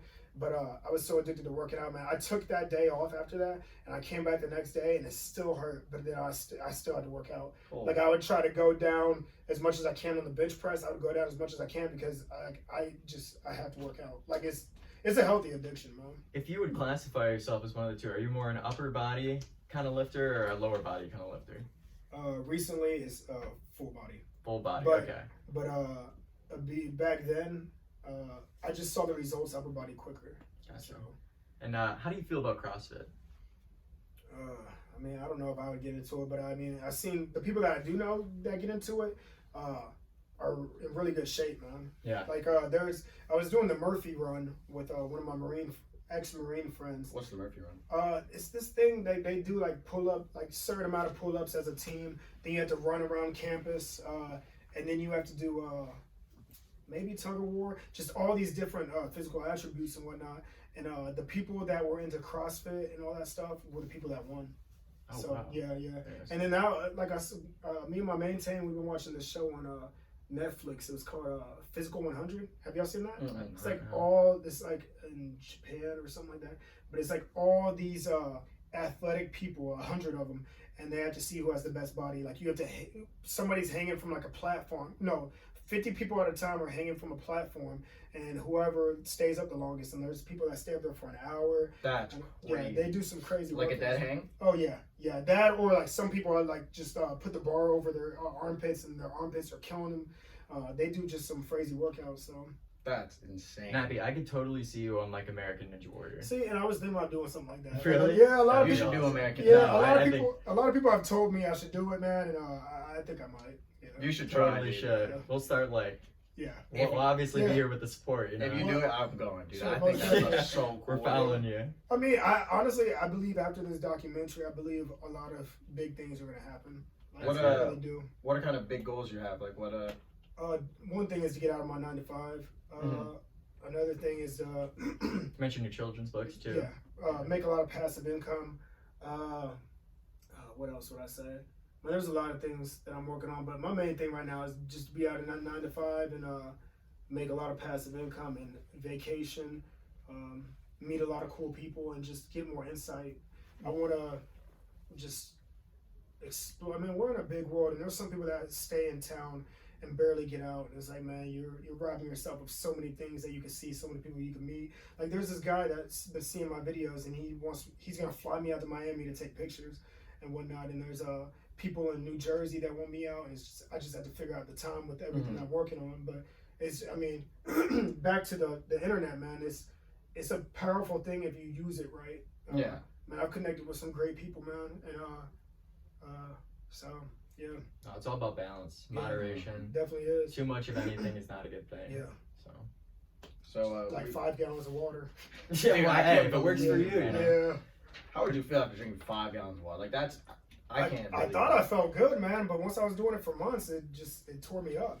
Oh, and that's another thing I was gonna get to, man. Like once I started having epilepsy, and the doctor said I might have it forever. How old were you when that happened? 23 right before I turned 24. Damn. And I had it for technically 3 years, but when the doctor said I had grand mal seizures and they said that I might have this forever, man, I couldn't grasp the fact that I had to take medication for it. You know, and I take medication if I feel like I'm dying, but that I felt like I had to, because you could have a seizure at any moment. And when I healed myself from epilepsy, it just kind of empowered me that I could do whatever, man. Because I got through that, and now I'm getting through panic attacks. Like, I feel like I can get through anything, man. I mean, and it's crazy because, like, if you look back at, like, all the things that I've been through, it's like, man, working out in -degree weather is nothing compared to, like, the years and years of, like, verbal and physical abuse I had to deal with, you know? Definitely. That's actually so cool. You found like working out kind of as your leeway out of all of that. Yeah, man, because I always wanted, when I was younger, I always wanted to know what I was good at. Like, I played basketball, I was short, and I only had a right hand. And, like, if it wasn't for lifting weights, honestly, man, I think boxing would have been my thing. Like, I loved to fight, man. That was an unhealthy addiction, like me fighting, but yeah. I did boxing when I was a kid, and my dad, he was all for it. Yeah. Like, I was like, this is so sick. Yeah. And then my mom, she watched it, and some dude, like, he went for a right hook, and I, like, went back, and then he only got my nose, and it just to the side, and then I started bleeding, and my mom was like, you know, you're not doing boxing. Yeah. Couldn't be me. Who's your favorite boxer? I like Canelo. Okay, yeah. Dude, he's just too fast. Cinnamon, that's what, I didn't know that meant cinnamon in Spanish. Yeah. Well, dude, it's like just the way he just moves so effortlessly. Yeah. Like it doesn't even look like he's trying half the times, and then he'll just like do Yeah. this like 6 times. You're like, damn, bro, how can you not hit him? What's crazy about Canelo is he's a redhead Mexican, man. Yeah. That's crazy. I thought he was Irish. Dude, I didn't know it for the longest time, and then they put him in a conference, he started speaking Spanish, and I was like, what? Because I speak Spanish, so like I heard him, and I was like, See, and my father-in-law, he's like straight out of Mexico. Like he came to America at age 14, and he tells me that Mexico's it has diversity. Yeah. Like he said that there's black people and there's white people and there's Asian people out there. But yeah, man, just wild. But yeah, he told me that cinnamon is Canelo. So. Yeah. That is right on. Yeah, dude. I think he's just a cool guy. We're gonna hop into the fan questions. Yeah, we asked some people around if they had any questions. We got some pretty good ones. Pretty good ones. Yeah, dude, some of these are funny. Well, one of them that aren't written that we were talking about earlier with like goals. Have you ever thought about like athletic training? Yeah, I like, thought about it. I guess like personal training. Yeah, I thought about that.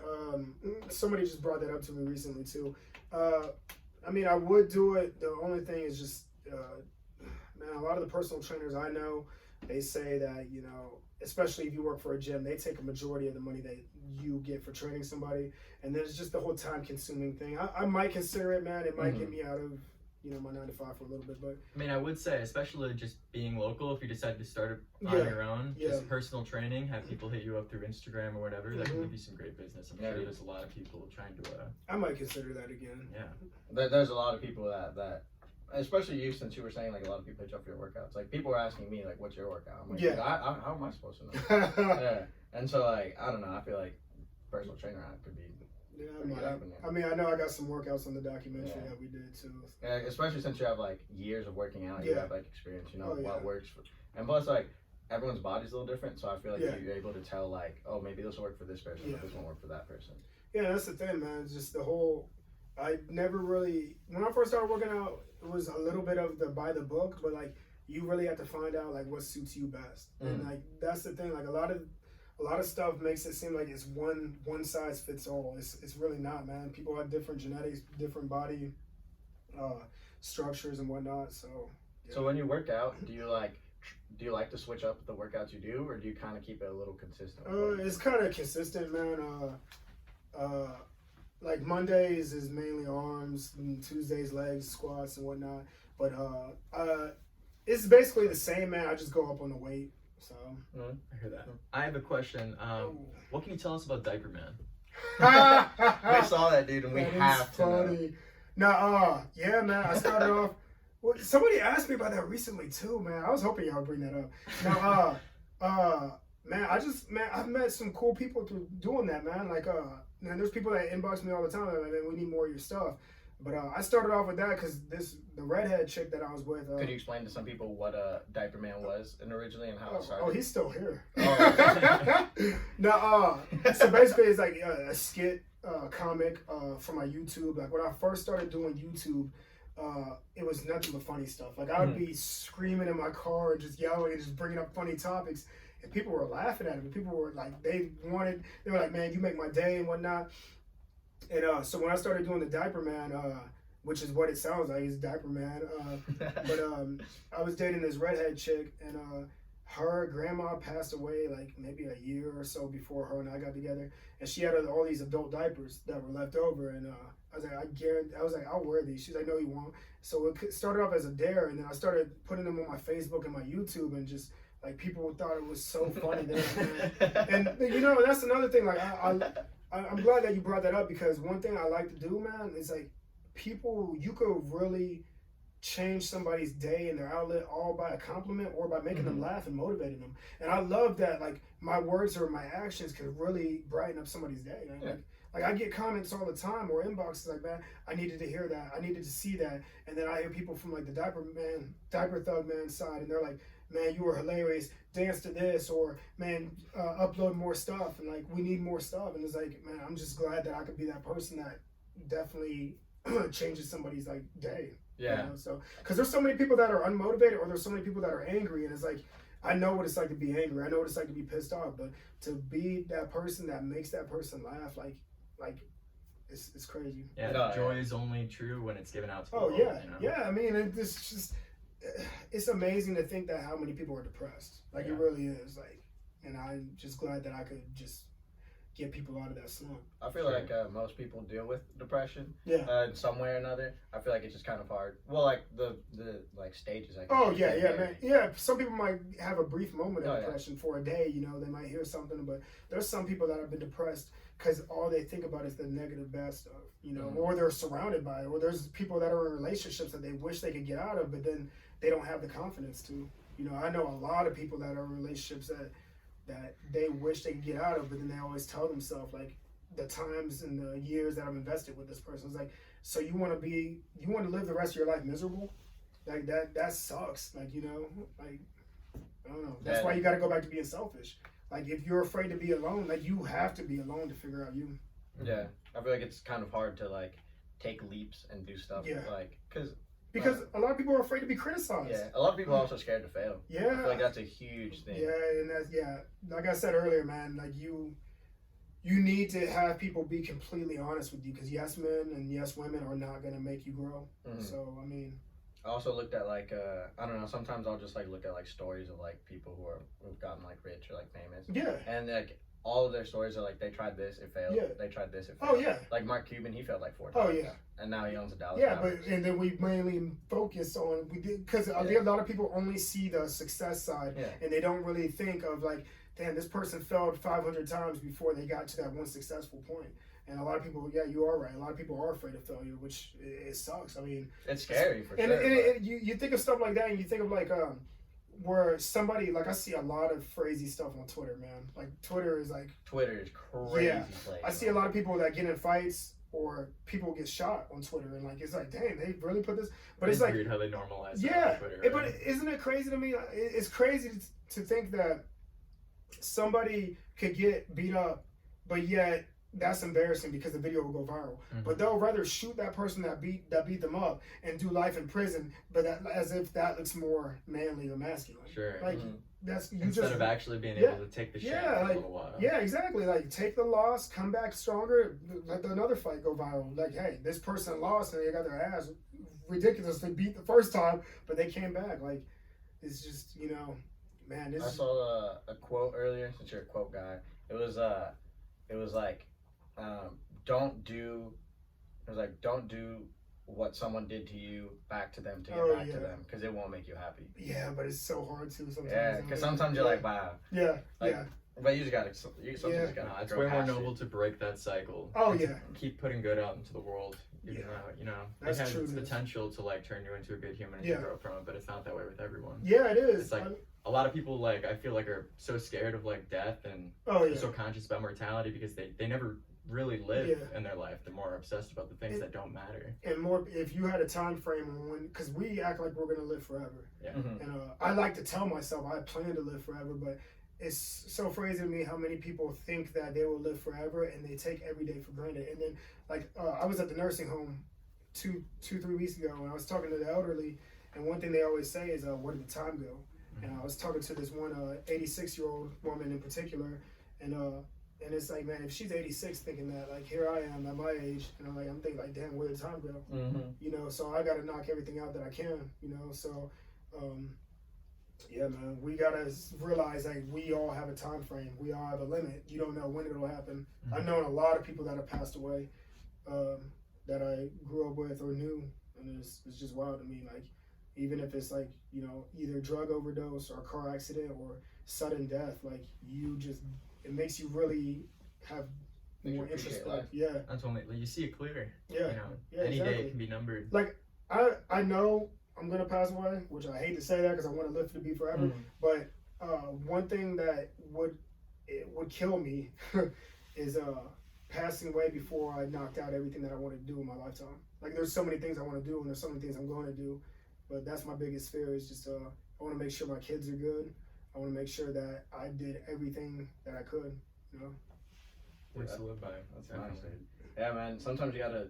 What was it? It was like this one. I don't even remember. This is one thing I saw the other day. But it was like, you really need to, like, sometimes just take the moment you're in and just kind of realize what you have. Yeah. Because then you'll grow up and realize, like, you didn't even live in the moment. Yeah, and I've heard that too. At my last job, so this one girl brought it up, and she's like, some people think so far into the future they forget about today, and that was me. Like I think about me at 80 years old, looking back at me now, is like I want to be proud of myself, but sometimes I got to snap back and be like, hey, you got to think about now. You know, so that's why like I want to just jump on every opportunity that's given to me now. Like when you guys reached out to me about the podcast, I was like, all right, let me do this.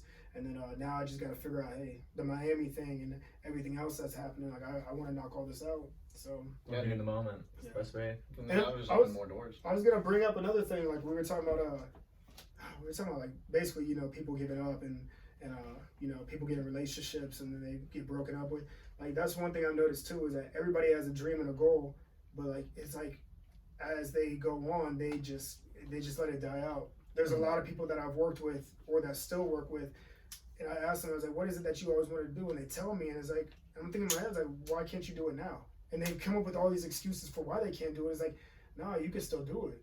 But it's like, I just can't see myself investing my time into making this person that owns the company live their life while I have to. Like, it's just weird to me. Like, everybody compliments me that I've worked with. And like, man, I don't know how you do that. Like, you hike mountains, you do these crazy workouts, you write all these books.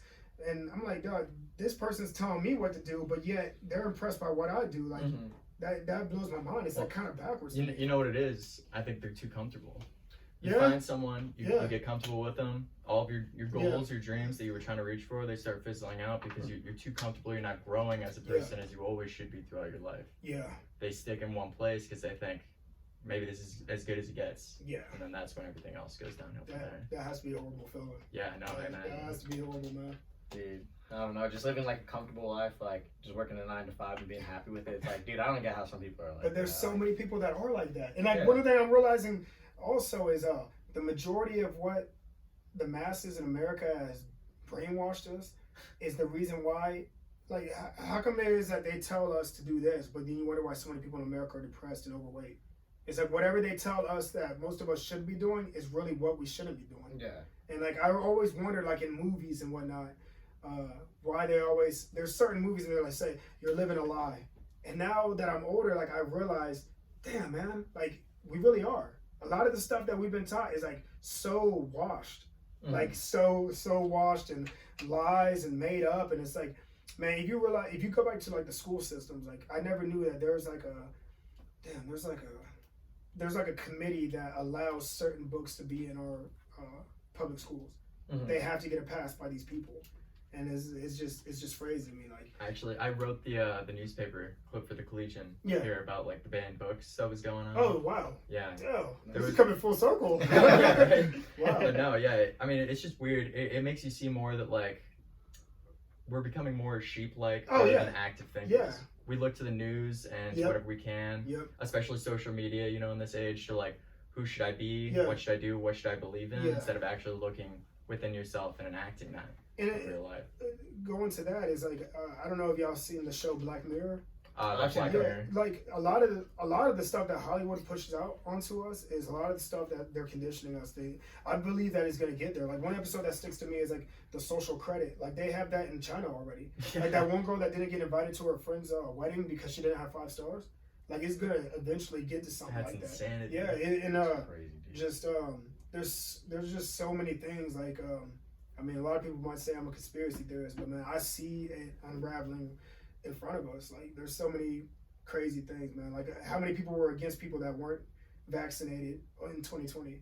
Like that was the new thing that was dividing us, and now it's not that. What's the next thing now? There's so many distractions that's coming out, and man, we just have to find the power of ourselves. Definitely. Like there's so many things that are dividing us. Like now it's pronouns. But if you think about it, none of it matters. Like the things that like we look to the news and we act as if like it only holds the weight that you give it. Yeah. At the end of the day, people need to come together. But there's some people that only believe what the news tells them. Yeah, that's true too. It's just wow. Yeah, most people don't ever like actually go and look. Yeah. They like do their own research. They read it and then act. That's probably true. And then one thing I realized too is like, isn't it crazy how like the more and more that we are told that we can do something, like no, the more options and availabilities we have now, the more we take for granted. Yeah. Like that just blows my mind. It's like everyone's kind of like narrow-minded. Yeah, like I'm gonna do the this. second they say you can't do something is when it becomes an issue. Like, Yeah. oh, we always really wanted to do exactly. that. Yeah. But now that we have all these freedoms, like we could do just about whatever we we can, but like we just think of all these excuses. And one thing, man, inflation's popping up, but it's like we can take a boat, we can take a car, we can take a plane to go anywhere. But then it's like, why don't we? Like, what is it that's stopping us? Like, what excuses are we making? Like, man, there's a. I said, end of the day, spread love before that's Dude, this is literally reminding me of that movie that you keep watching, Into the Wild. Yeah, Oh, yeah, roommates? that's a. We live in the same house. Oh, okay. I was like, Have you ever heard of this movie called Into the Wild? sounds familiar. Okay, so Into the Wild. It's this guy Christopher McCandless. Yeah. Right, and he graduated from college, and he was like, you know, once he fulfilled that, he was just like, I don't want any belongings, I don't want money, I don't want my IDs. He snipped it all up, burned his money, drove his car as far as it would take him west, Yeah. and he spent 2 years just roaming Yeah. as like, basically homeless. Yeah. Just backpacking, trying to survive. And he had this dream that he just wanted to go to Alaska. And it's really sad because he Did he ended get up going. ate by a bear or No, freeze to death in a he bus or something? starved Yeah. to death in a Oh, bus. I saw that. Yeah, I know you it see that sounds picture of familiar. him in front of the bus? Yeah, Yeah, it was they based say- on a true story or something, Yeah, right? this- Were you looking for him? This is the Yeah. actual guy right there. Yeah, okay, I knew it sounded familiar. Yeah. You know what? I always think about like the freedoms that homeless people have over us. I Like, mean- I know they have, because we're worried about, oh, I gotta go to work, I gotta go to sleep at this time. No, I think, true, though. That's I true. think that we look at them and we probably feel bad for them because they're bumming for change, but it's like, they don't have a boss to go, they don't have all these, they are free. Not to mention, they don't have, like, most of the time, a cell phone that's completely, like, Yeah. destroying. Like, Yeah. think about when they get $20. Yeah. That's, like, Yeah. the serotonin boost for them. Yeah, there was this one, Damn, when I went to You know? Kansas City, what did I go to Kansas City for? I think it was part of the documentary also, but I went out there for something else. Maybe it was for the haunted houses. I went out there for the haunted houses and I met this homeless guy that everybody was walking by at the gas station. Actually, this was like in Raytown. I was out there and everybody was walking by this guy and like I kind of felt bad for him because you don't see a lot of homeless people like that in Manhattan. And so I was like, I went back out there after I took a piss and I was like, hey man, what is it that you need? He said, I'm not picky, I'll take whatever. So I went in there and bought him some chips and some milk and whatever and whatnot, which I kind of feel bad now because I'm super like health conscious now. But I got him this stuff and I ended up taking a picture with him and I was like, man, I kind of wish that there was a way that I could connect with him. You know, if I go to Kansas City, like it would be like one of the. You just gotta find him. Yeah, but yeah, I was just thinking about him. As I also wanted to ask him, like, man, what led to this? You know, because like, is he content or is he happy or did he go through something so traumatic in life that he's like, man, I just give up? You know, I just look at it like it could be two sides. He could be happy, or you know, he could just give up. You know, Definitely. That actually, wow, like.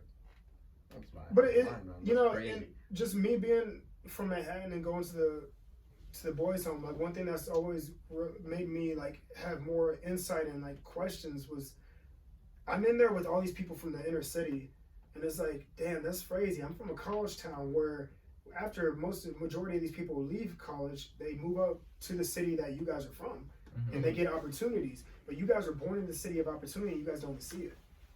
Like that's it's crazy to me. Like there's some people that only really think about their hood or their block, and it's like, damn man, do you not know there's a downtown where there are millions and probably billions of dollars generated, and you're born in the city, and people literally go to college and move out there to take advantage of what you were born around. Like it just blows my mind. You were telling me that you were like on Power and Light. Oh yeah. So like that whole strip, dude, there's so much money to be made on that. Oh yeah, strip. man. Yeah, a lot of pigeon shit too. But no, I've never really walked downtown in Kansas City, but like to see all that stuff is like, it's just amazing, man. Like this downtown is literally what makes this city. Like, like it's just wild. Well, it makes you think like if that's just so nearby, in the grand scheme of things, like that's just in our country alone. There's so many other places in the world to visit and to learn from. But you know, you being from Chicago, man, I memean, you're probably used to seeing the downtown. No, yeah, but like even coming here, like mad culture shock. Oh yeah, like, yeah. I remember Aggieville or like even the campus being like the tallest buildings I could see for miles, and I was like, this is ridiculous. That's always blown my mind because I look at like the retirement home over by the post office is the tallest building in Manhattan. Oh yeah. Yeah, like if you go in Manhattan Hill and like you look over and you see that big tall, that's a retirement home. Gotcha. Yeah, it's like SRS and Social Security but yeah. Dude, I will say I did love the charm of like nature. Oh like, going to on top of the world or like Yeah. Tuttle Creek. I mean, that alone is just pretty awesome to me. I get to see. I go to Tuttle Creek a decent amount. I would say like probably once or twice a month. Probably Have you been to Linear Trail? I've not. No. Okay. Linear Trail's cool. There's a lot of yeah, man. It'll take you. Is that just the hiking trail? Yeah, Okay. it'll take you like through some cool places, man. Like you see like the Kansas River, the Blue River. Yeah. Yeah, man. There's some pretty cool nature places out here. That is right on. So we can move on to our next subject. This one actually Oh, came yeah, the up student all the question. time. This Yeah, one was so This funny. was a repeat. It was natty or not. Oh my Jesus. A lot of people ask us that. Yeah. Natural. Have you ever thought about not being natty? It's probably came across my mind, but I don't think I would ever like, because in the bodybuilding world, man, there are so many people that are on steroids. It's just like a frowned upon. Yeah, and it's, I mean, upon them, they probably think it's nothing, but man, like I said earlier, man, it's mindset, and it's empowering to know that you could get the results, man, from just putting in the work. Yeah. Even if I have to work 4 times as harder as somebody that just takes a supplement or steroids. And that's one thing that's always just, I know that, man, I've been consistent with this and been staying natural since I've been bodybuilding. So it's like, I think that's why, like, I gotta work out because it took that many years to get here. Yeah. There's so many people I know that, like, there's this one guy that I met at the gym. He was a kind of chubbier guy, and I didn't see him for like 2 months. And when I saw him, he came up to me. He was like, "How you doing?" I was like, "Good." And like I was just like this guy blew up like in just muscle. I haven't seen him in 2 weeks. I was like, "Damn!" I was like, "That you've been working out?" Like he's like, "Yeah." He's like, "That's the thing though." He's like, "You're all natural. I'm not." But like I saw what the steroids did to him. It's like I could see why people do it. Yeah. Cause like literally 2 months ago, this guy looked like he was just working out, and then I see him 2 months later, and I was like, "Man, this guy looks like he can compete." Like to see the results that quick is like wow. It's insane. So, but for me, man, staying all natural, it makes it that much harder for me to give up working out because it took this long to get here. And for somebody to take steroids, they could probably stop working out for 3 months, and then all of a sudden they were like, "Oh, I'm cool. I could just chill out for a little bit." And then they get back into the gym, and then they don't have to put in the amount of work and stress that I have to because they depend on the steroids. So that's the way I look at it, man. All natural, stay all natural, man. I also feel like since you've worked this hard, if you like do steroids now, it's kind of like you kind of just wasted a bunch of time. A lot of people that take steroids, they tell me that if I was to do it, man, I would look like gigantic. You would probably look like Larry Wheels, man. Or like probably, but I feel like that's too big, you know? Yeah, but there's a lot of people that because obviously I have good genetics, but I like to say it's mindset too. But Oh yeah. But a lot of people, because I've talked to people about steroids, and they tell me that, man, once you're on it, you have to stay on it.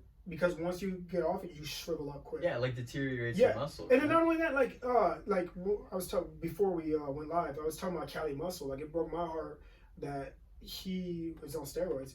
But it decreases your sperm count like crazy. This fool had to have like in vitro fertilization because his sperm count was literally 0. Yeah. So it's like, man, why would you even do that? Like, you're putting all this stuff into, like, you already have the chemicals in your body that are needed. Like, that's why I never really understood like the whole drug thing, man, because like endorphins, laugh, that's a high.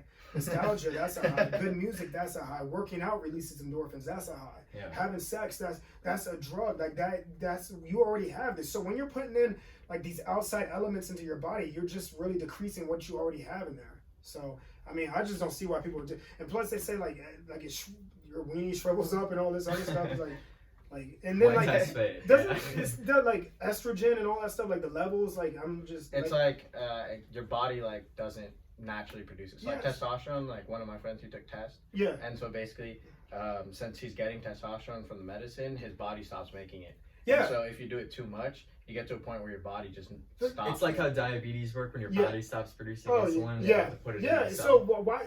And some people that like are on steroids, they do insulin too, insulin shots. Yeah, I don't know what that does, but well, it's like your body stops producing its natural sugars. Yeah. You know, that insulin, and so they need to get like insulin from like a syringe to put in the body, or they'll. And then like die I watched like a lot of bodybuilding documentaries and like in interviews, and Ronnie Coleman said that when he got on stage, he was like, because they asked him if he did steroids, and because I thought he was just a natural. He has good genetics, but that wasn't all natural. He said that everything that he took to get on stage was legal.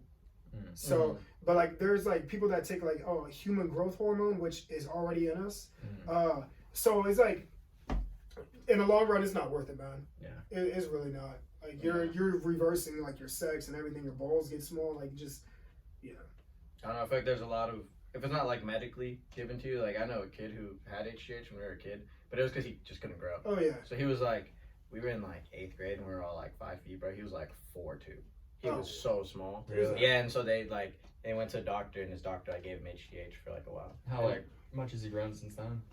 Probably like Larry Will size now. Oh, yeah. I'd say, dude, he's probably like 6 foot. Okay. So like, it works. them things were working, bro. Well, I know some people that had asthma, and they said that their inhalers had like steroids in it and everything. Yeah, I don't know, dude. But no, but one thing that people fail to realize is, man, that's why I did this book too, man. You can see the time that it took to get here. And not only that, man, I've been working out since I was 16.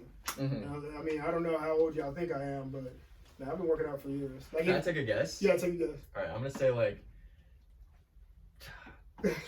You mentioned something when you were at like 26. Yeah, so I know you're older than that. Yeah, but yeah. You look 26 to me. I'm gonna say Yeah. 29. I feel like. You said 29. I'll go like 31. Okay. So, you know, that's a compliment either way, because I look younger than what I am. Well, how old are you? 33. Oh wow. Okay. wow. Yeah, I've been working out since I was Damn. 16, so I've been working out for 17 years. Yeah. It took years to get, and then if you think about it, like I'm at 205 right now. Like just about every year was probably like 5 pounds of muscle gained, but That's sick. That's incredible. but like people that like grew up with me and see me graduate high school and everything, literally I was 18 years old, 135 pounds. But then I consistently worked out and got here, you know. So some people look at me and they think like, one of my friends, like he told me that his friend thought I just came out of my mom buff. It took years, man. Like You were born that way. Yeah. So no, man. I'm glad. I think that working out and eating better just keeps me younger. Yeah. Keeps me younger looking, because that's my goal. I always want to look younger than what I really am. So. That's sick. Yeah, dude, I had no idea you were 33. Yeah. That's sick, dude. Yeah, so if I was this big at like 22, then that would be that would be suspicious, I guess. But nah, man, it took years. No, I hear So since we're on the natty or not, how much do you bench? Oh man. That was also asked a lot. Okay, so my last time I maxed was in 2019, I think. Oh wow. And that was 405. But I haven't maxed since, man. Like right now, I'm dropping the weight and I'm just going for reps. Like I drop right now at home. I have a bench press with 210 pounds, and I just rep. Like now, I do this one thing every 3rd week of the month. I'll do 2 hours of nothing but bench press. Well, how much did you say you weigh, by the way? 205. 205. Yeah, so I want to make sure that whatever I bench is more than what I weigh. Yeah. So, but yeah, man, I just been repping out. Like last 2 weeks ago, I repped out 143 reps of 210. Yeah, that's 2 hours just work. Yeah, because like I said, like I'm going for high reps. Drop the weight, high reps, but. That's crazy. I'm doing my maxes is No, for real. I should, Oh, man. yeah, I should max again, man. But right now, I'm just going for high reps. So. Dude, that's sick. Oh man. 405. Yeah. That's big boy weight, Yeah, dude. man. I could probably do like 45. I hit 225 the other day, and I was so hyped. Oh man, how much do you weigh? Like 176. Oh yeah, that's good. Yeah. Dude, I just hit the other day. I was like, oh. And I was also like in the middle of the gym, and there was like no one there. I was like, damn, everyone's looking at me, dude. I gotta hit it. Right now. I was like, man. That's funny. We can go with that one. All right, what is one piece of advice you would want your younger self to know? Damn, man, that's a hard one, because like I've always said, even when I was mad, what kept me from not like killing myself or hurting other people was I always knew that something would get better. Like in the back of my head, like as bad as things were going through, how many people I'd fallen outs with, or at times I've been arrested and whatnot, I always said that things will get better. If I just didn't know when. I just knew that I would just say, man, just keep knowing that, hey, work towards high goals, and don't let anybody discourage you from that, no matter where you're at or who you're around. So I mean, because a lot of people have a negative perception that I grew up with in Manhattan. They always say it's a black hole. They move out of Manhattan and they end up coming back, and it goes back to that comfort thing you were saying. Yeah, So, that's fair. Damn, dude, that's crazy. I do like the way you have like your outlook on life. oh, thank Like you. your outlook on life is pretty cool. Yeah. Now I just think a lot, man. Like I really, like when I had roommates, like we had fun and whatnot. But once they were moving out, like I was a little depressed and hurt because I would never left them. But it forced me to just be by myself. And then once I loved being by myself, it's like, man, I don't have to worry about depending on somebody. Like my workouts are gonna get done because I'm with me, and nobody else is gonna be like, man, I can't show up today, or my writing's gonna get done. Like I just realized, like the more that I'm around myself and the things that I like to get done, like I got them done. So, and just makes I think a lot, like a lot, man. Like to the point where it's kind of crazy. I should pull out. Marlon, did I ever show you that sheet of paper? Did I ever show you that sheet of paper there? Okay, yeah, man. I'm like I have so many sheets of paper that I just write down. Oh wow. Write like so many ideals. Like How do you write that small? that's That's my question. because everybody wants to know what I write, but. Like That is I like got like 50 of these, man. Just like ideals, dreams, goals. Gotta get done. Lyrics. you have like half a centimeter tall hand. Oh yeah. So Can I like see that? yeah, Oh my That's goodness, dude. yeah, man. So lyrics, song titles, everything, man. Just write. Holy. Yeah, So like whenever you just like come up with an idea, you Oh just yeah, write it down.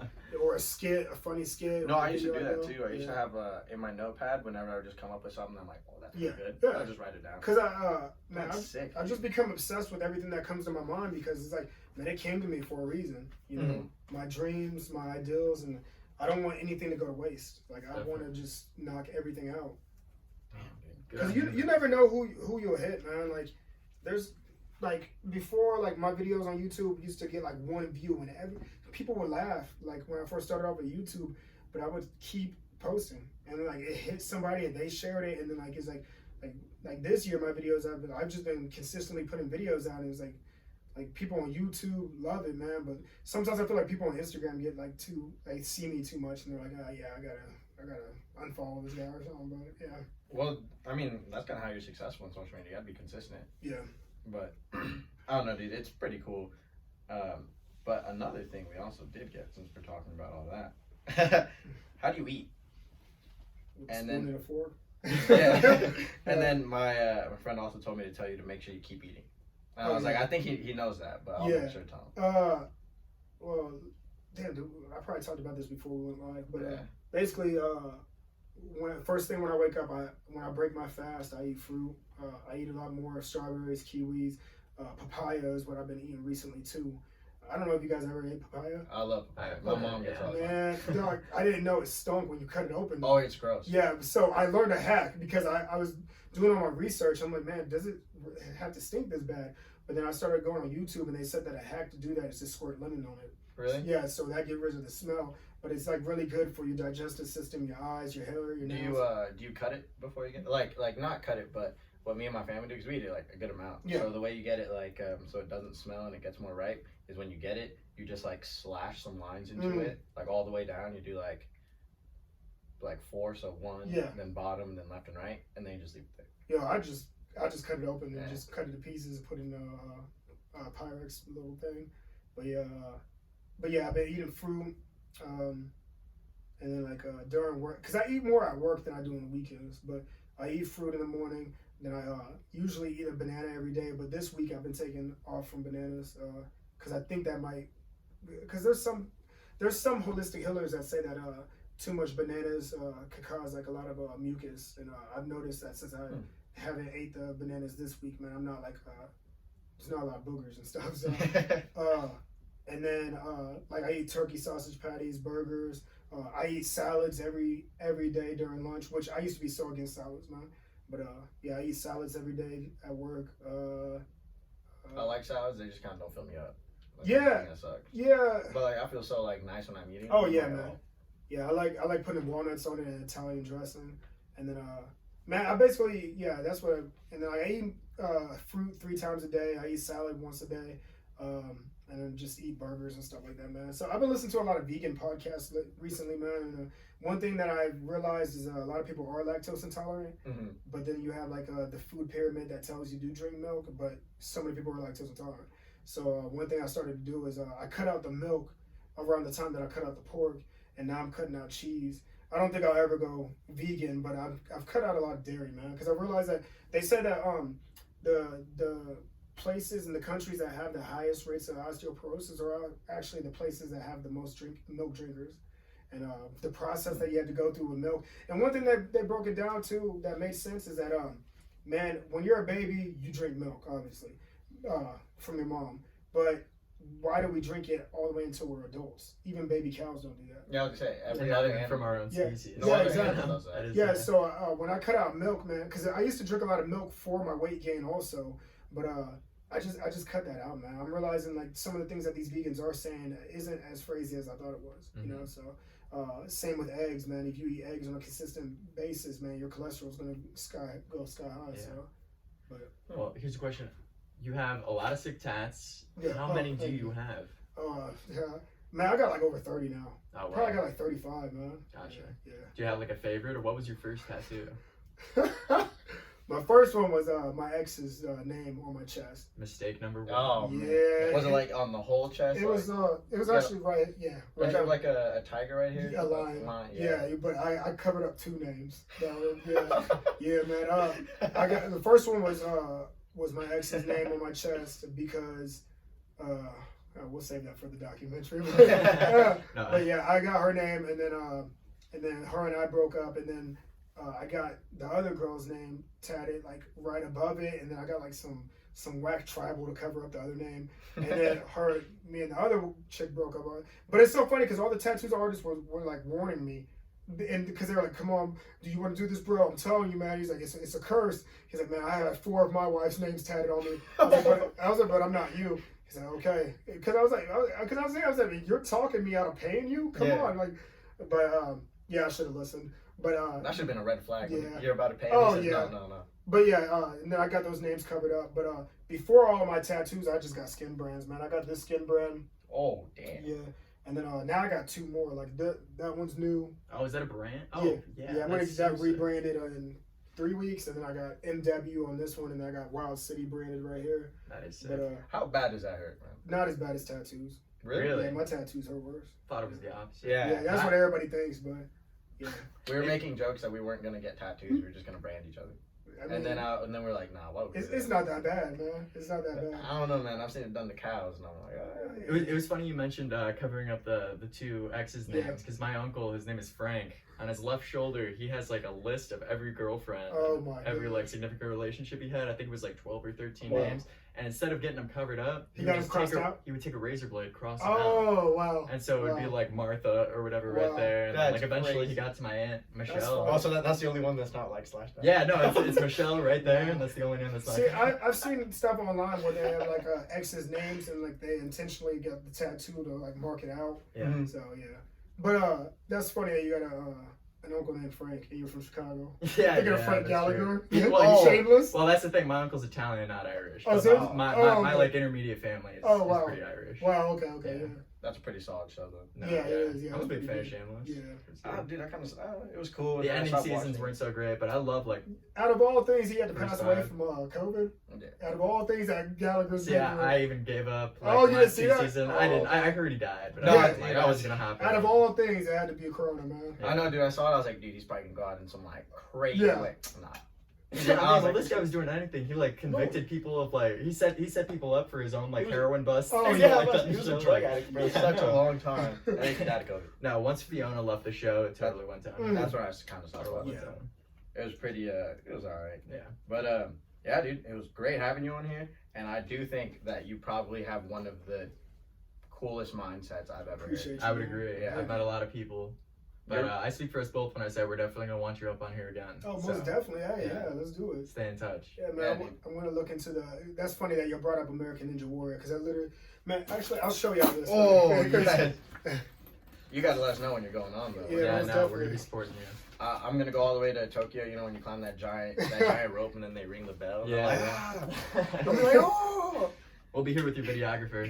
I'm like, bro, we know him. Yeah. Video specifications, and guys, man, I had this written out, and then where does it say American Ninja Warrior? Right there. Oh, No way. What? I seriously had like this planned out. Damn, dude, everything's just coming full circle. Oh yeah, man, yeah. Yeah, man. I just, now that you guys brought it up and put that energy out in there, I really got to get See, into it again. we lit the fire now. Oh yeah, most definitely, yeah. Yeah, dude, I was gonna say, I probably am gonna hit the gym after this. No, I'm definitely feeling motivated. Maybe this time I'll actually stick to it. Oh, dude, That's it. Dude, I just thought about I'm gonna have to pay that thing back to the Oh yeah, that's another thing right there. That's when I had my billboard outside on the highway. So. No way. But yeah, man, we could bring the billboard back. Yeah, we'll definitely have to. Can you put that exact picture on the billboard too? Yeah, it is on the billboard. Oh yeah, I got the billboard at home. It's in my closet now. Yeah, because it's not an actual board. It's a vinyl wrap. Oh, no way. Yeah. So. Dude, yeah, get that thing back up. Most definitely. That's so sick. Yeah, man, it was great having you on here. I had a lot of fun. Man, I appreciate y'all. Thank you. Yeah, dude, for sure. Thank you so much for joining us. Good time. Hell yeah, dude. Damn, we were talking for like 2 hours. Oh, it's been 2 hours already? Yeah, it was 1:55. That's crazy. Get me on. Dude, we were just having like normal combos, bro. Yeah, That was no, sweet. that was pretty great. That was sick, yo. Can I get a video of you lifting some of those? Yeah. I think that'd be awesome. Is there a bathroom still up there? Oh, yeah. I actually have to pee too, but I did after 2 hours. I was like, yeah, dude, I kept drinking that water. I was like, dude, I'm thirsty because like we keep talking, but bro, I gotta pee. Yeah, I'll take you to the bathroom right Alright, cool. Here you go, man. See, that was a long throw. Dude, I don't think so. I'll be back, man. I'm gonna take a picture. Yeah, you Because got I looked at my watch and I was like, dude, we're at like 1:04. Dude, that was sick. Yeah, man. have you ever recorded any podcasts before? No, never ever. Yeah, this is a little setup that